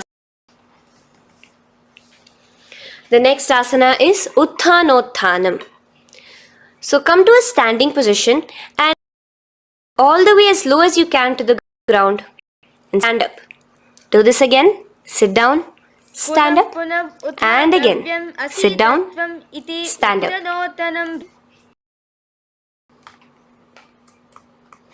As you gaze at your nose throughout this. The next asana is Musalasana. Now come back to a standing position. Raise your hands above your head. Tall as you up and down repeatedly. Visualize yourself as a mace. Jump here in Musalasana. The next asana is Uchirshaka. Back to a standing position. Sole of one foot towards your belly.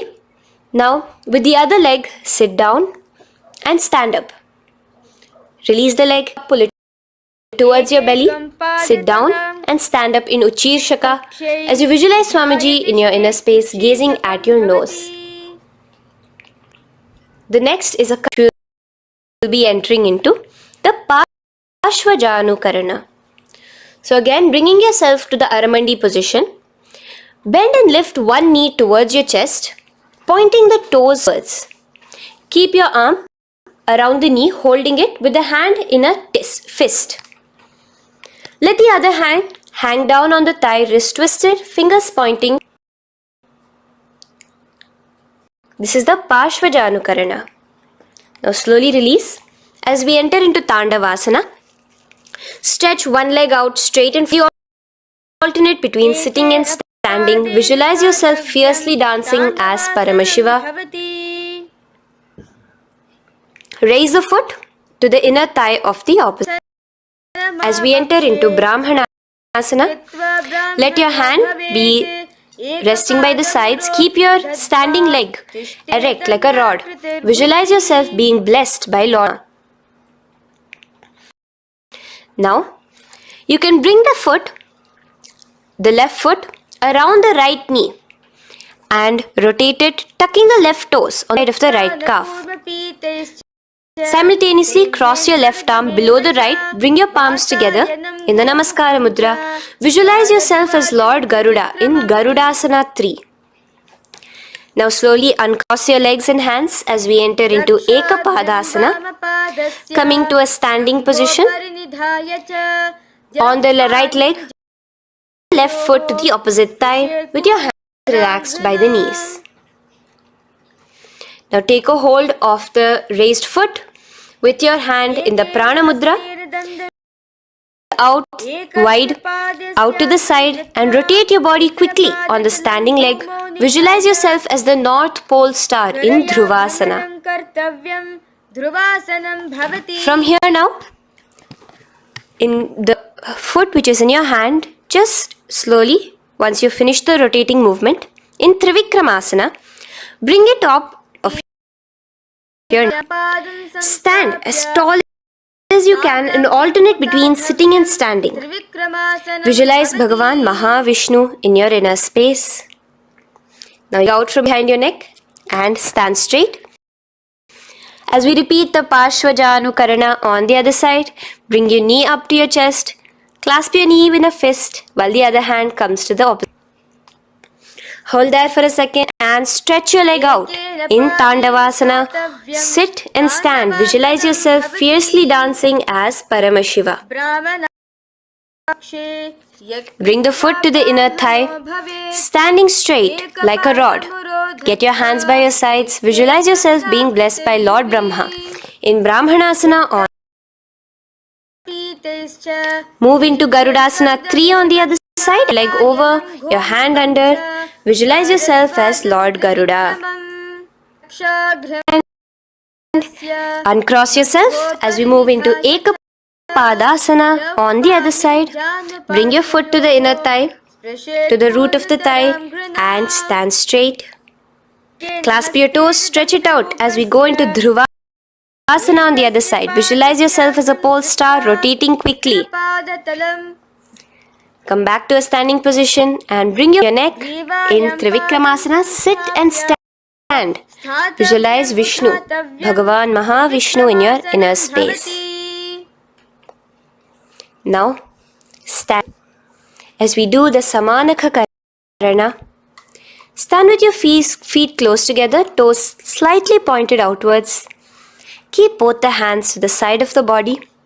Take a moment to breathe in and breathe out and relax. Now, slowly relax and from the standing position, slowly bend forward, bring both your hands underneath your knees. Now once you have squatted down fully, interlace the fingers together in the Parashamudra. Interlaced fingers in front of your navel. In Ghorakanjali Asana, visualize the great sage Gorakhnatha, the founder of the Natha Yoga Hindu. As you do the Jiva Chala Kumbhaka, engage the Moola Bandha. The next asana is Kanchyasana. So now slowly unwind your hand from your navel and now bring your hands from the opposite side inwards underneath your calves around your back. Hold them together in the Parashamudra. Keep your body, your upper body upright, visualizing the Supreme Pontiff of Hinduism in your inner space. The next is Bhairu Asana. Slowly unclench your hands and bring them out from underneath your legs. Keep your feet and knees together and in a squatting position, bring your hands behind your back, clasping them together, remaining in the Parashamudra. As you gaze at your navel center, visualize Bhagavan Kala Bhairava, the Lord of Time, in your inner space. The next asana is Varahasana. Now to gain your balance, you can lightly spread your legs apart and to the back of your, behind you. In the Anjali Mudra, palms together, visualize a boar, one of the 10 incarnations, the Varaha Avatara of Mahavishnu, gazing at your nose. Now slowly relax, bring your hands out from behind you as we move into Pripithasana. With your hands in the Prana Mudra and middle fingers, clasp the respective big toes and come to a half squatting position where your hips are at your knee level. Visualize space as you do this asana, Pripithasana. Slowly let go of your feet and place your palms flat on the ground in front of you. Wait for balance. We're going to be balancing here in Bakasana. Place your knees on the back of your arms. Focus your eyes on one spot as you raise your feet off the ground, balancing here. Visualize yourself as a crow. The next asana is Shushtanga Kapali Asana. So now come to a kneeling position. So from there you can directly put your head onto the ground or else come to a kneeling position and place your head onto the ground. Palms spread for support. Raise your body onto your head, bringing you Padmasana. Gaze at your nose. Visualize Swamiji himself in your inner space. Come down now, uncrossing your legs as you come down. Sit on your knees, keeping the toes flat. Now, let your heels come outside of the hips. Keep your hands on your knees. In Guptasana, sit straight. Keep your gaze on your nose. Visualize you're sitting in the sacred secret seat with Paramashiva and your Guru, Swamiji himself. Now we're kicking up into a handstand. So get your palms on the ground, fingers wide for support. Do take support of a wall if you need it. And lift your body up of your hands. Visualize you are a tree in Vrikshasana 2 with deep roots into the ground. Breathe in and breathe out slowly. In the same position, as we move into Asana, switch to the third eye. Hold it there for a few seconds and relax. Bring your feet back to the ground. Now, lay flat onto the ground in a plank position. Slowly lower your body towards the ground and push yourself up again. In Matsyasana 2, go down and come up, visualizing yourself as a fish. The next asana is Sarpasana 2. So here you're going to lay prone, completely flat now. You can lower yourself to the ground. Bring you to the hips. Extend your legs together and point your toes backwards. Lift your chest up and move left to right. You're moving like a snake while visualizing as a snake in Sarpasana 2. Relax slowly, bringing your chest back to the ground. Now, keep your feet together, pointing backwards. As you bring your elbows onto the ground, rest your upper body on your elbows. Bring your hands together in the Padma Mudra with your little fingers and thumbs together and rest your chin on your hands. Niralambanasana, where feeling yourself completely supported, knowing that Swamiji is there in your life. Now, slowly place your palms on the ground beside your chest and push yourself up, your hands straight up completely. As you bend your knees, bringing your feet to touch the top of your head. Lean your neck back, touching your head with your tip of your toes. See yourself, visualize yourself as an umbrella, protecting your Guru from the sun's rays in Chhatrasana. Slowly relax, you can bring your feet down. As we move into Vajrasana, just push your body back and sit on top of your knees with the heels flat on the ground. Now palms in front of you with the palms facing downwards. Place your forehead on the mat. Visualize you are the weapon of Indra, the Vajra, symbolizing indestructibility as you gaze at your nose. As we enter into Meshasana, raise yourself into the same Gajasana position on your hands and legs with your hips pointed upwards and alternate striking the ground with the opposite hands. Experience yourself, visualize yourself as a powerful ram as you alternate striking the ground in Meshasana. Your palms down again. Ajasana, kick your legs off the ground and lower your forehead to the mat. Let's do it again. Kick your legs off the mat. Lower your forehead to the ground. You are unborn, existing for all of eternity in Ajasana. Now, come to a seated as we move into Dhanantara Asana. Sit on your heel with your legs together. Pull your toes underneath you. As you bring your hands top of the knees, gaze at your nose in your inner space. Here, do the Ujjayi Pranayama, inhaling and exhaling like an ocean. Dhanantara Asana.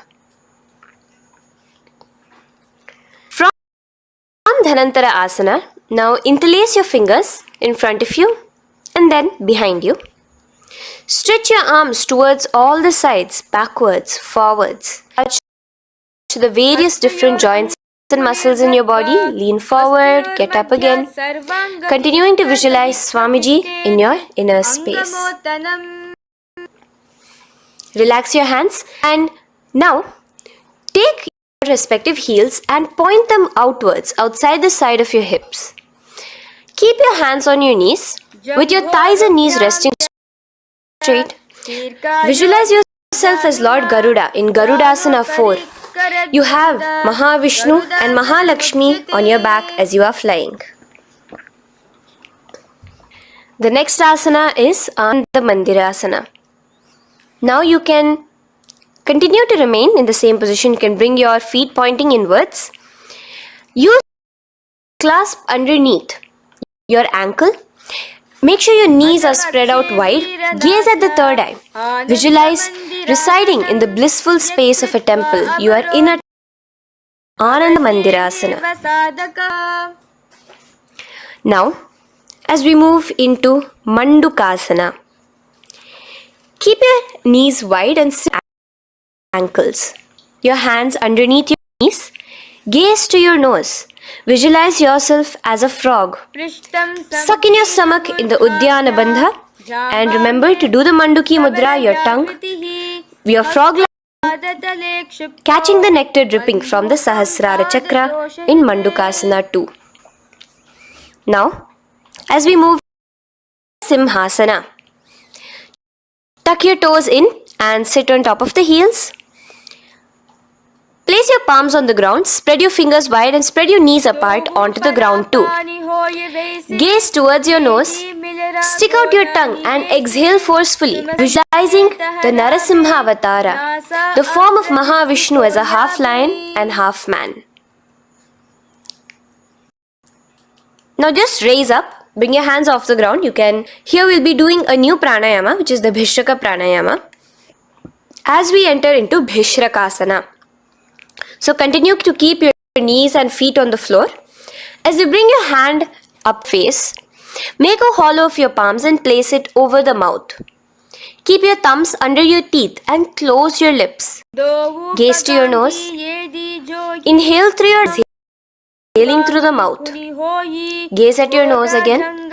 Visualize yourself as Devi, presiding over any and all minuscule fears you may have within you. Now moving back into the Ujjayi Pranayama, let us do Makadasana. So you can take your hands off your face and slowly remaining in the same position, bring it to your armpits. Bring your fingers to your armpits. Emit as if a monkey is scratching. As you gaze to your third eye, visualize yourself as a playful monkey in Makadasana. From Makadasana into Vajrasangharasana. So you can slowly lift your knees off the ground, just balancing on your toes, sitting on the heels. Bring your hands behind your back and clasp the opposite elbows. Gaze to your nose, embody a diamond. Visualize yourself as a diamond-like strength for yourself and your Sangha. The next asana is Janasana. So now you can uncross your hands, rest on top of the heels with your knees on the ground. Keep the toes down, ankles crossed behind. Place your palms on the mat. Suck your stomach in the Uddiyana Bandha as you gaze at your nose in Janasana. Now, you can uncross your ankles and just sit with those flat. Keep your knees wide on the floor. Rest your hands on the knees. Just relax the Uddiyana Bandha, just sucking in your perineum in the Mula Bandha. Gaze, visualize yourself as a turtle with a stable body and mind to live for hundreds of years. And without changing anything in your physical posture, uniting with Swamiji himself in Yogasana. Now, cross your ankles behind your back until the feet are coming towards the opposite knees. Now, bring your hands behind you and hold arms with the fingers inside, the thumbs outside. At the third eye, as you visualize yourself in a space of oneness with Paramashiva himself as Swamiji. Now you can uncross your ankles, come back to us standing on your knees as we enter into Ushtrasana 2. So now, in a kneeling position, hold your ankles with your hands. Keep your arms straight. As you push your hips forward and tilt your head backwards, visualize yourself as a camel in Ushtrasana 2. Slowly, in the same position, lower yourself onto your back in Jatyasana 2. As you are lowering yourself, experience yourself as a blooming lotus. Bring your head, back of your head onto the mat. Gaze to your nose. Now, let's move into Viratasana. So, try your best to do this without the support of your hand and use your hand support if needed. You raise up from Jatyasana and back down. Raise up and go back down. As you gaze at your nose, raise up. Visualize Swamiji in your inner space. Now from Viritasana, raise your hips up higher, bringing your forearms onto the mat. Short back bend posture. Hold the back of your heels in Kapotasana. Visualize yourself as a beautiful dove, a Kapota, in your. As we move on from Kapotasana into Varasana. So stand upright on your knees with the toes tucked. Hold your arms with the opposite hands. Gaze at this is the boon fulfilling posture. Visualize your boon becoming a reality directly from Paramashiva himself in Varasana. Keeping your knees together, toes tucked, just lean forward, bringing your head onto the mat, holding your head with your hands. Visualize yourself as a boar, as the Varaha of Bhagavan Mahavishnu in Varaha Asana 2. Now, just kick your legs off the ground as we enter into Mundasana. Raise your headstand posture, visualizing yourself as a lopped tree. Gaze at your nose. Breathe in and out in the Sahaja Kumbhaka. Slowly come down now. Relax. Kneeling posture. Heels. Bring your head down beside your knees, your elbows adjacent to the knees, your hands holding your head. Exhale as you gaze at your nose, visualizing Swamiji in your inner space in Andhasana. Now from here, push yourself off the mat as you come lying on your belly. Let your arms be extended straight out, and together lift your thighs, arms and chest off the ground, stretching your body, balancing there. Visualize yourself focused in Viparita Shalabhasana. The next asana is Kapalasana. So slowly lower yourself back to the ground. Now laying on your belly, bring your arms to your side, palms. Keep your forehead on the ground and your chest on the mat. Only lift your legs up into the air. Only your legs are lifting up. Visualize skull. You are a mind with purified thoughts, a strong will to attain enlightenment in Kapalasana. The next asana, Kasha Kapotasana. So now, in the same position as you are, let your arms be straight out behind you. As you kick your legs up and over, bring your feet slowly to the mat in front of you. Push yourself, balance there. Visualize yourself as a free and open flying dove in Akasha Kapotasana. Bring your legs back out. As you lay flat on the mat, now push yourself onto your knees. Place your forearms on the ground and your chest down while touching your knees. Be sturdy, visualizing yourself as a sparrow in Chatakasana. The next asana is 2. So your forearms are on the ground. Now slowly raise to your toes and kick your legs off the mat. Slowly lowering your legs to your head. Visualize yourself as a balance in Vrishchikasana 2. Slowly release yourself, coming back to the ground as we enter into Vrishasana. Sit down on top heel and let your left foot remain outside of the hip, the ankle to the side. Place your hands on the mat, visualizing yourself as a bull in Vrishasana. Now, bring both your knees underneath you, sit on both your heels. Cross your left leg over top of the right, lightly, and in Lolasana, push yourself off the ground. Your knees are off the ground. You're just balancing on your hand above the mat. Visualize Swamiji in your inner space. Lower down now. Foot now, outside. Bring the right foot out and sit on your left heel now. As we do Vrishasana on the other side as a bull. From here, let us get into a very powerful asana, Balagunasana. So toes on the ground, sit on the heel of the left foot. Place the right foot flat with the knees raised towards your chest. Maintain your palms on the respective knees. Visualize Bala Gunahai, the 84 Siddhas in your inner space in Bala Gunasana.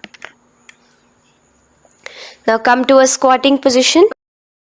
Feet be flat as you bring your elbows under your thighs and calves, wrapping it around your shins. Hold on to your ankles from the outside in asana, visualizing yourself landing on it. Now, you can unwrap yourself as you sit on top of the opposite heel in Balagunasana on the other side. Maintain your palms on the respective knees. Visualize Balagunahai, one of the 84 Siddhas in your inner space. Now, You just sit upon both the toes with the heels up and knees off the mat, knees pointing forward. Now, keep your hands downwards on the respective knees. Keep your spine as you visualize Swamiji in your inner space in Utkatasana. The next asana is Vajra Sangharasana. Just spread in Utkatasana. Spread your knees out wide. Clasp the elbows behind your back. Visualize Swamiji in your inner space in Vajra Sangharasana too. The next asana is Anilasana. Now, sit with your feet hip width apart. Bring your hands under the soles of your feet. Your palms facing downwards. Step onto your hands. Keep your arms straight, elbows together at the navel. Gaze to your nose. Visualize yourself able to consume and live off of air alone. Anilasana. The next is Padukasana. So from Anilasana, you can release your hands. Place the back of your hands on the mat with your fingers facing upwards. With your fingers facing towards your body, palms upwards. Your feet on top of your hands and wrap your hands around your feet like a shoe. Walk around. Visualize you're wearing Padukas, walking across the length and breadth of the world in Padukasana. Now bring your palms to the ground. Stop moving around as we move into Kukutodana. Kick your feet up into the air and let them fall back down. Let's go up again and come down. Kick up and go down. Visualize yourself as a rooster in Kukutodana.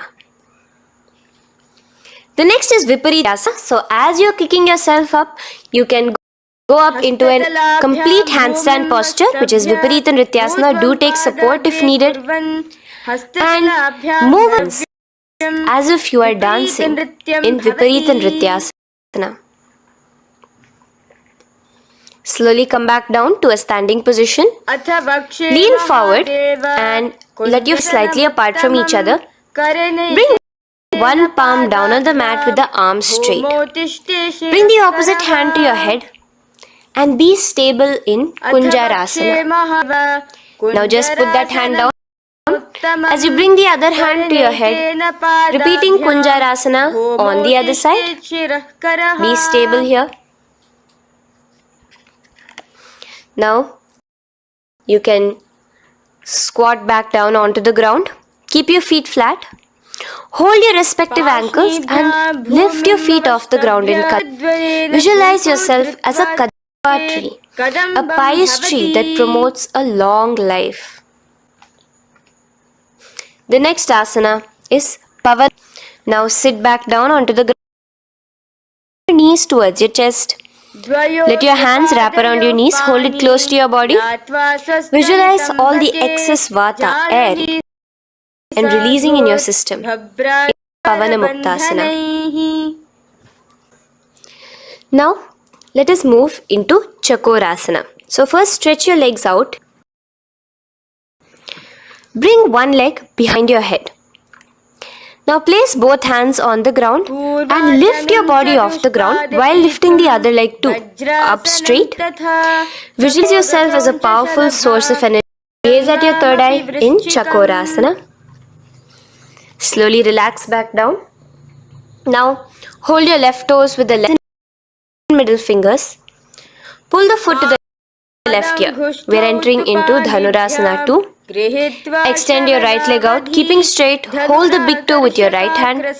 Visualize the bow in Dhanurasana 2. The next is Ashtavakrasana. So lift your left leg over top of the left shoulder. After releasing your hands, bring the right foot across and hook it on top of the left foot. Lean forward and down, keep your palms onto the ground. Extend your legs out to the left, lift your head up and chest. You're completely balancing only on your hands as you visualize yourself as a flying in Ashtavakrasana. Now slowly relax down. From here, bring your right foot to the left thigh and your left foot flat onto the ground. Knees raised up.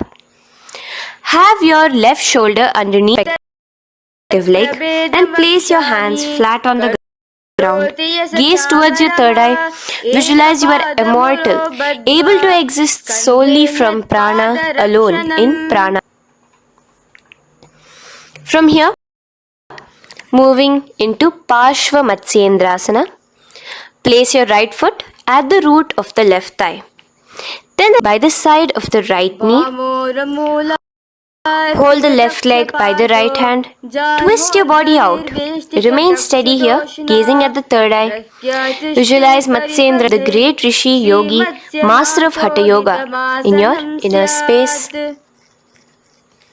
Now slowly unwind yourself. As we repeat Chakorasana, lift the other leg behind your head. Place both your hands on the ground and keep your entire body off the ground straight up. Visualizing yourself as a powerful source of energy. Now relax back onto the ground. Let's repeat Dhanurasana 2 on the other side. Clasp your respective hands with the feet. Pull one foot back, the other foot extended forward.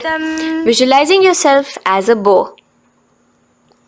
Raise your feet as you cross them over each other, over top the shoulder in Ashtavakrasana on the other side. Raise off the ground.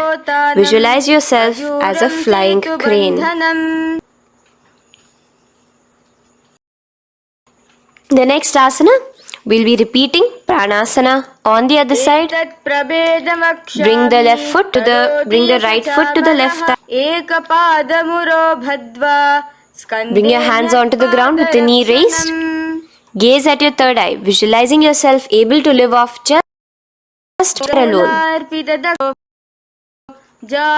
And relax as we do Parshva Matsyendrasana on the other side.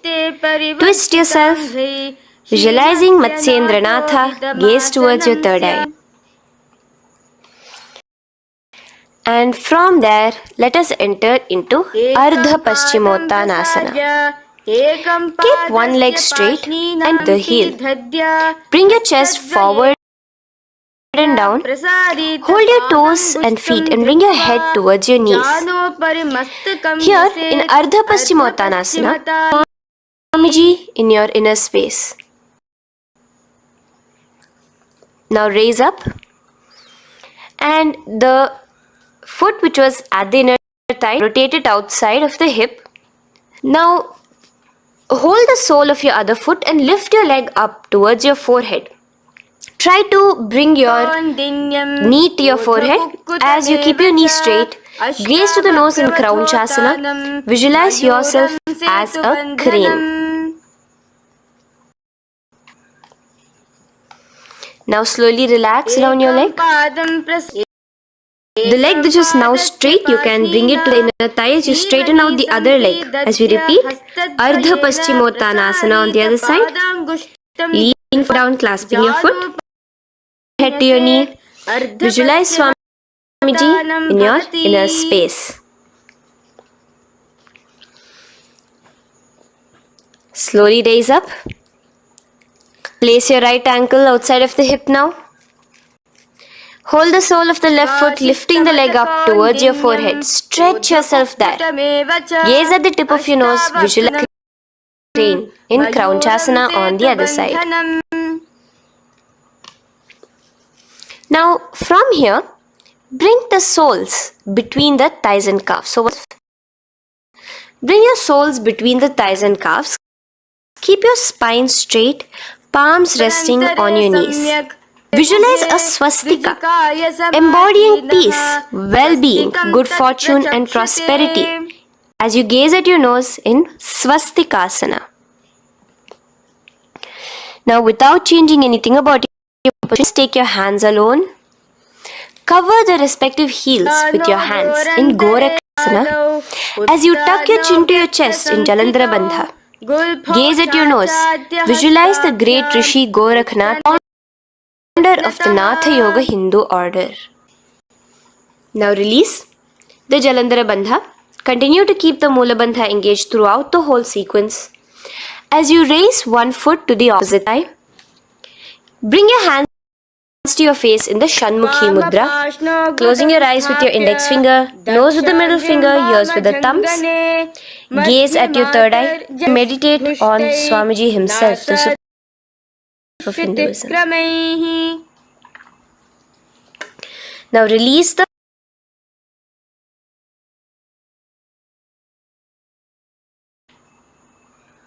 Shanmukhi Mudra. And in Yogasana 2, bring your legs into the Padmasana position. Keep your hands flat on the ground beside your palms facing upwards. Sit straight, gaze at your nose. Here we'll be starting the Kaka Chanchu Kumbhaka, where your inhalation will be through your tongue wrapped like a pipe, and your exhalation will be through your nose.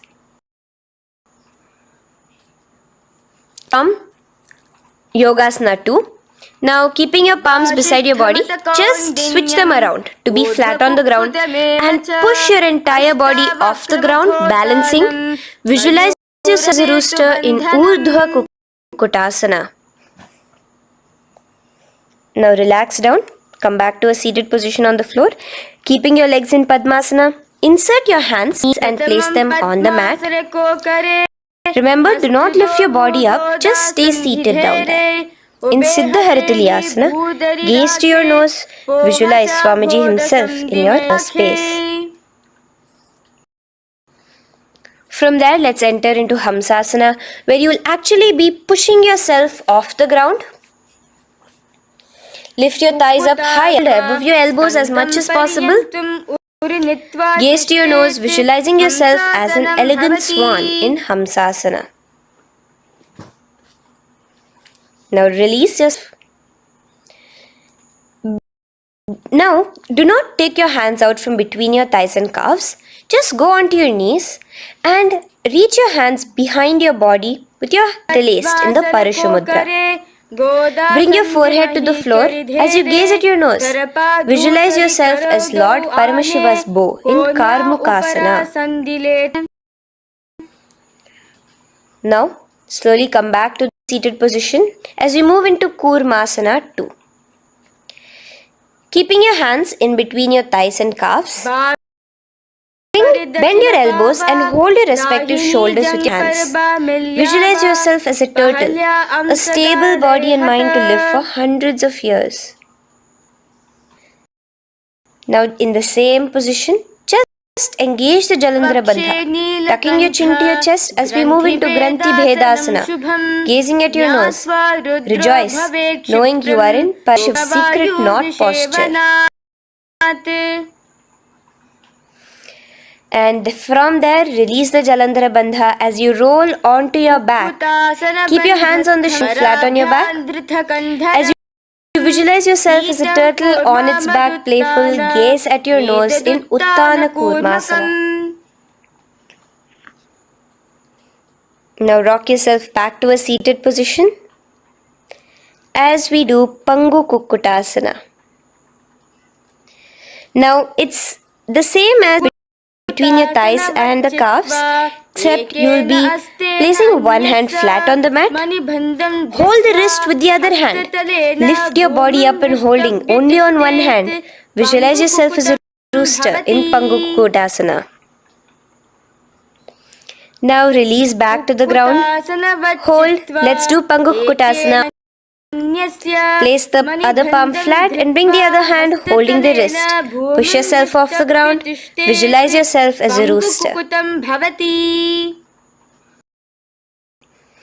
Continue Kakachanchu Kumbhaka, sucking in your breath through your curled tongue and exhaling through your nose. As you slowly extricate your hands from between your thighs and calves, let's do Girdharasana here. So now, interlace your fingers in the Parashamudra as you place your elbows on the feet, remaining your legs in Padmasana. Lean forward and down, resting your chin on your knuckles. Place your thumbs to your throat in Girdharasana. Visualize Swamiji in your inner space. From there now, sit straight, Padmasana 3. So with your legs in Padmasana, bring one hand over the other near your navel center. Suck in your stomach, clench your perineum, tuck your chin to your chest and gaze at your nose in Padmasana 3. Slowly now, as we move into Padmasana, bring your hands to the respective knees. Release the Jalandhara Bandha and release the Udyana Bandha, just engaging the Moola Bandha alone. Visualize Paramashiva in your inner space as you gaze at us in Padmasana 4. Now we'll be entering Asana 2. So in the Padmasana position, hook your right hand index and middle finger in the Prana Mudra around the toe. Pull it back while your left on the knee. Now, as you visualize yourself as Paramashiva's bow, just release your right foot. Bring your left hand to the left toe. Your right hand be on the right knee. Now from here, let's do Karmukasana 3. So you can release your toes, Padmasana, and with your respective hands, cross behind your back. Hold on to the toes in the Prana Mudra. Engage all the 3 bandhas. Suck in your stomach. Clench your perineum. Tuck your chin to your chest. Visualize yourself as Paramashiva's bow in Karmukasana 3. Slowly relax the bandhas. Just keeping the Moola Bandha. Continue to hold on to your toes. Release the Udyana Bandha and the Jalandhara Bandha. Switch your gaze to the third eye. Visualize you are Paramashiva's third eye itself. Anything you come across, you just rejuvenate it, destroy it. In Hasana. Now, try to keep your hands at the toes. If not, just keep your hands crossed behind you as you lean onto your back in Padmasana, where you are entering into the Nagrasana position. Lay flat onto the back, visualizing yourself as a snake, gaze at your nose. In Nagrasana, do the Sahaja Kumbhaka, simple breathing, inhaling and exhaling.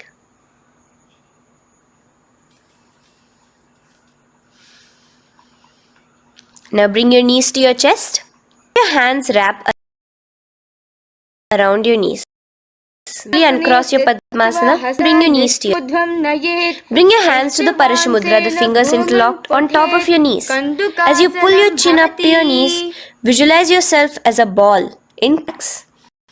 Bring your feet onto the ground, the knees pointed upwards in Urdhva Pavanasana. As you interlace, bring the interlaced fingers behind your head. Laying down, gaze at your nose in Urdhva Pavanasana. The next asana is Marakata Pithasana. Now, from behind your head, take your hands out and clasp on your feet. Just step lightly. As you push your hips up into the sky, automatically engaging the Jalandhara Bandha. Visualize yourself as a powerful alpha ape in Marakata Pithasana. In the same position now, bring your hands to your hips as we enter into Uttanashiki Pitakasana. Let your weight rest on your elbows as you stretch your legs out straight. Gaze at the nose. Visualize Swamiji in your inner space. From there, continuing to rest on your elbows, kick your feet up high into the sky in Narakasana. Stretch your palms up behind you, flat on the ground. Balance there. Visualize yourself blissfully through hell unscathed in Narakasana. Bring your hands to your hips now as we move into Tiryanaukasana. Angling your legs down at an angle, visualize yourself as a boat crossing the ocean of samsara in Tiryanaukasana. Now from there, come back straight as we enter into Dhwajasana. Keep your legs up high above your body, your hands stretched out down behind you. As you push yourself up, visualize where Kailasa's flag respected across all nations in Dhwajasana. Hold there for a few seconds and relax now. Flat onto the ground, palms slightly away from your body.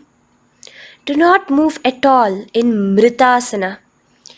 Your body is dead. Visualize that. Visualize the Supreme Pontiff of Hinduism liberating you.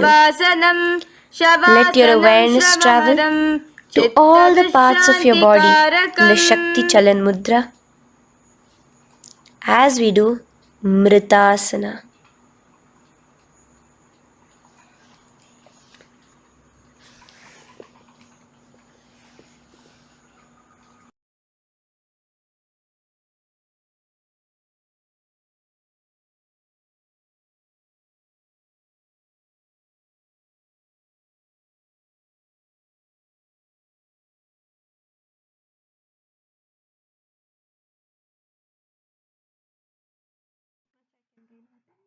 Om Purnamadah Purnamidam Purnat Purnamudachyate Purnasya Purnamadaya Purnamevavashishyate Om Shanti Shanti Shantihi Harihi Om Tat Sat Sarvam Bhagavat Shri Nithyananda Paramashiva Padukarpanamastu Om Nithyanandam.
Sukadam kevalam jnanam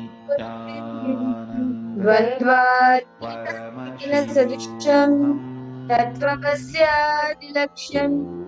ekam nityam vimalavachalam sarvadi sakshibhutam bhavatitam triguna-rahitam satgurum tam namami. Paramashivoham Nithyananda,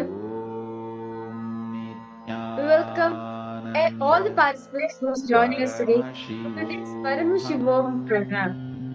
Today, all of us will be blessed with the darshan and the aspects that Paramashiva manifests in his Gangadhara Murti form, the form where he manifests Ganga and which gives Ganga and the Ganga Visarjana Murti, we will be today seeing how we can have how will is the most important thing to have for anything, success, anything that you want in your life.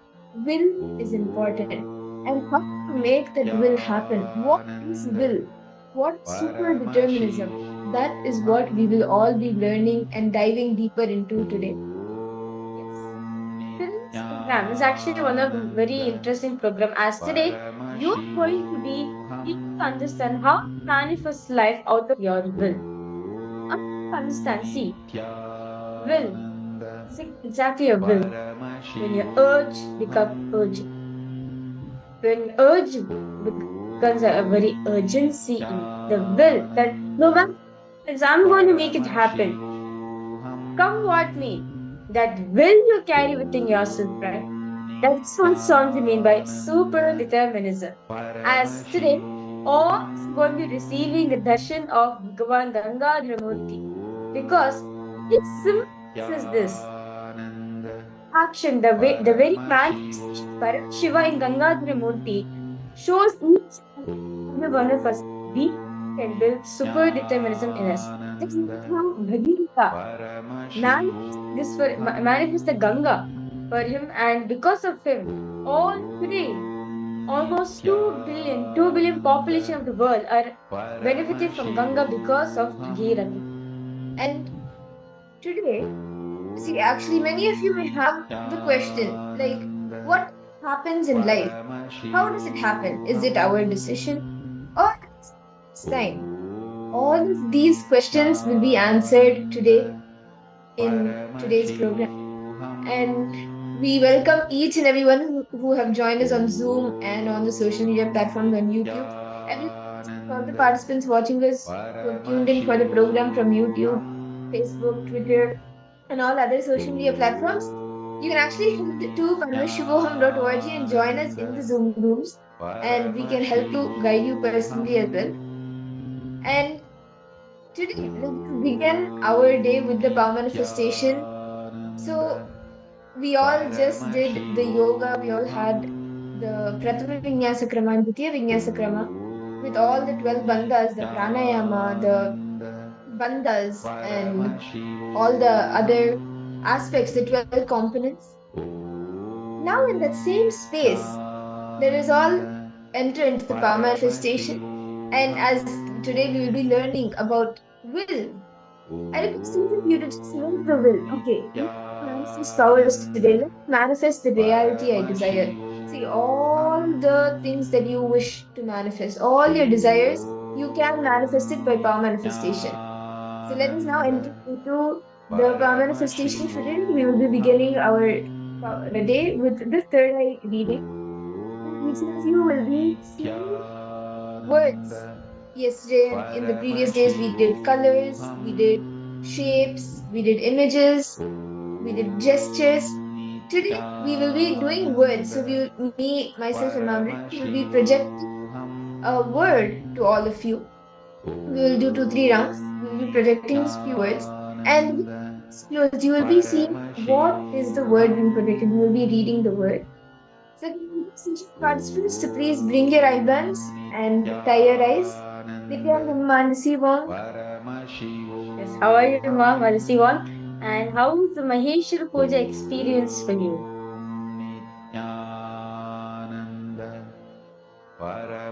Sharmi was Nithyanandam to you too. Okay. So can I request each of you to please tie your eyes and let us begin with the power manifestation. And Please close your eyes. Suprabhatam, wake up call, wake up song. Sit straight. Intensely chant the Mahavakya. This Mahavagya Connect to Swamiji. is spiritual lullaby for you to fall into samadhi. Suprabhatam, wake up song for Paramashiva to wake up in you. Just remember this one powerful cognition. This Mahamahavagya Just puts remember me in Swamiji's form in your inner Samadhi. space and continue to chant the This is Mahavakya spiritual intensely. lobby for Any doubt, Samadhi.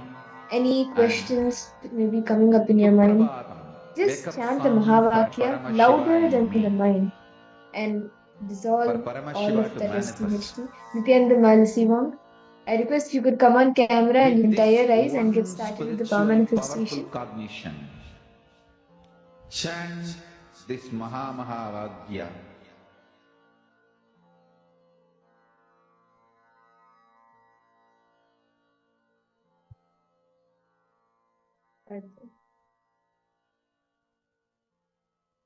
Yes. Malasivam, why don't you can come on camera and actually that will make you feel much more freshened up actually. You can the power manifestation will make you feel more fresh. So you Mahamahavagya, can come on camera spiritual and lobby for you can Samadhi. start the power manifestation. And Just if you could tie your Suprabhatam, eyes. wake up call, wake up song Yes, for all the other participants, Paramashiva. I request each of you to please For sit straight. Paramashiva to manifest. Chant the Mahavakya intensely. With this one Bring spiritual powerful awareness to the third cognition, eye, chant this the Mahamahavagya. center between your brows. Om Continuously Nithyananda vibrate with the Mahavakya Paramashivoham chanting in your inner space. Om Nithyananda Paramashivoham. Paramashivoham Om Nithyananda Nithyananda Paramashivoham. Paramashivoham Om Nithyananda Paramashivoham. Nithyananda Paramashivoham Malasivam, could you tie your eyes now? Nithyananda Paramashivoham Om Nithyananda Paramashivoham Om Nithyananda Paramashivoham. Okay. So shall we start? We will be projecting a word for all of you in just a moment. Till then, I request each of you, just connect with Swami. Start seeing whatever is in front of you. Do not resist yourself from being able to see. Just hold Swamiji in your inner space. Try to start seeing what is happening in front of you. Just the way Swamiji, when he was 12 years old, and he sat on the Pavalakundi rock in Tiruvannamalai in Arunachala, he was able to see the 360-degree vision. Just like that, become aware what's happening around you. Bring awareness to your third eye and start seeing what is happening around you.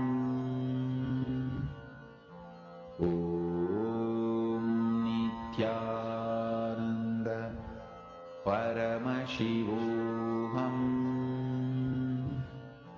Om Nithyananda Continue to chant Mahavakya. Paramashivoham We are now projecting a word. Om Nithyananda Start standing and seeing. Start seeing to your third eye. What is the word being projected? You could see it, Swamiji could reveal it in any way. He may reveal it to you as the word itself, or you may hear it, you may smell it, you may taste it. However, Swamiji leads you, become aware of how the manifestation is happening through you, how Swamiji is manifesting in you. Om Nithyananda Paramashivoham Om Nithyananda Paramashivoham Om Nithyananda Paramashivoham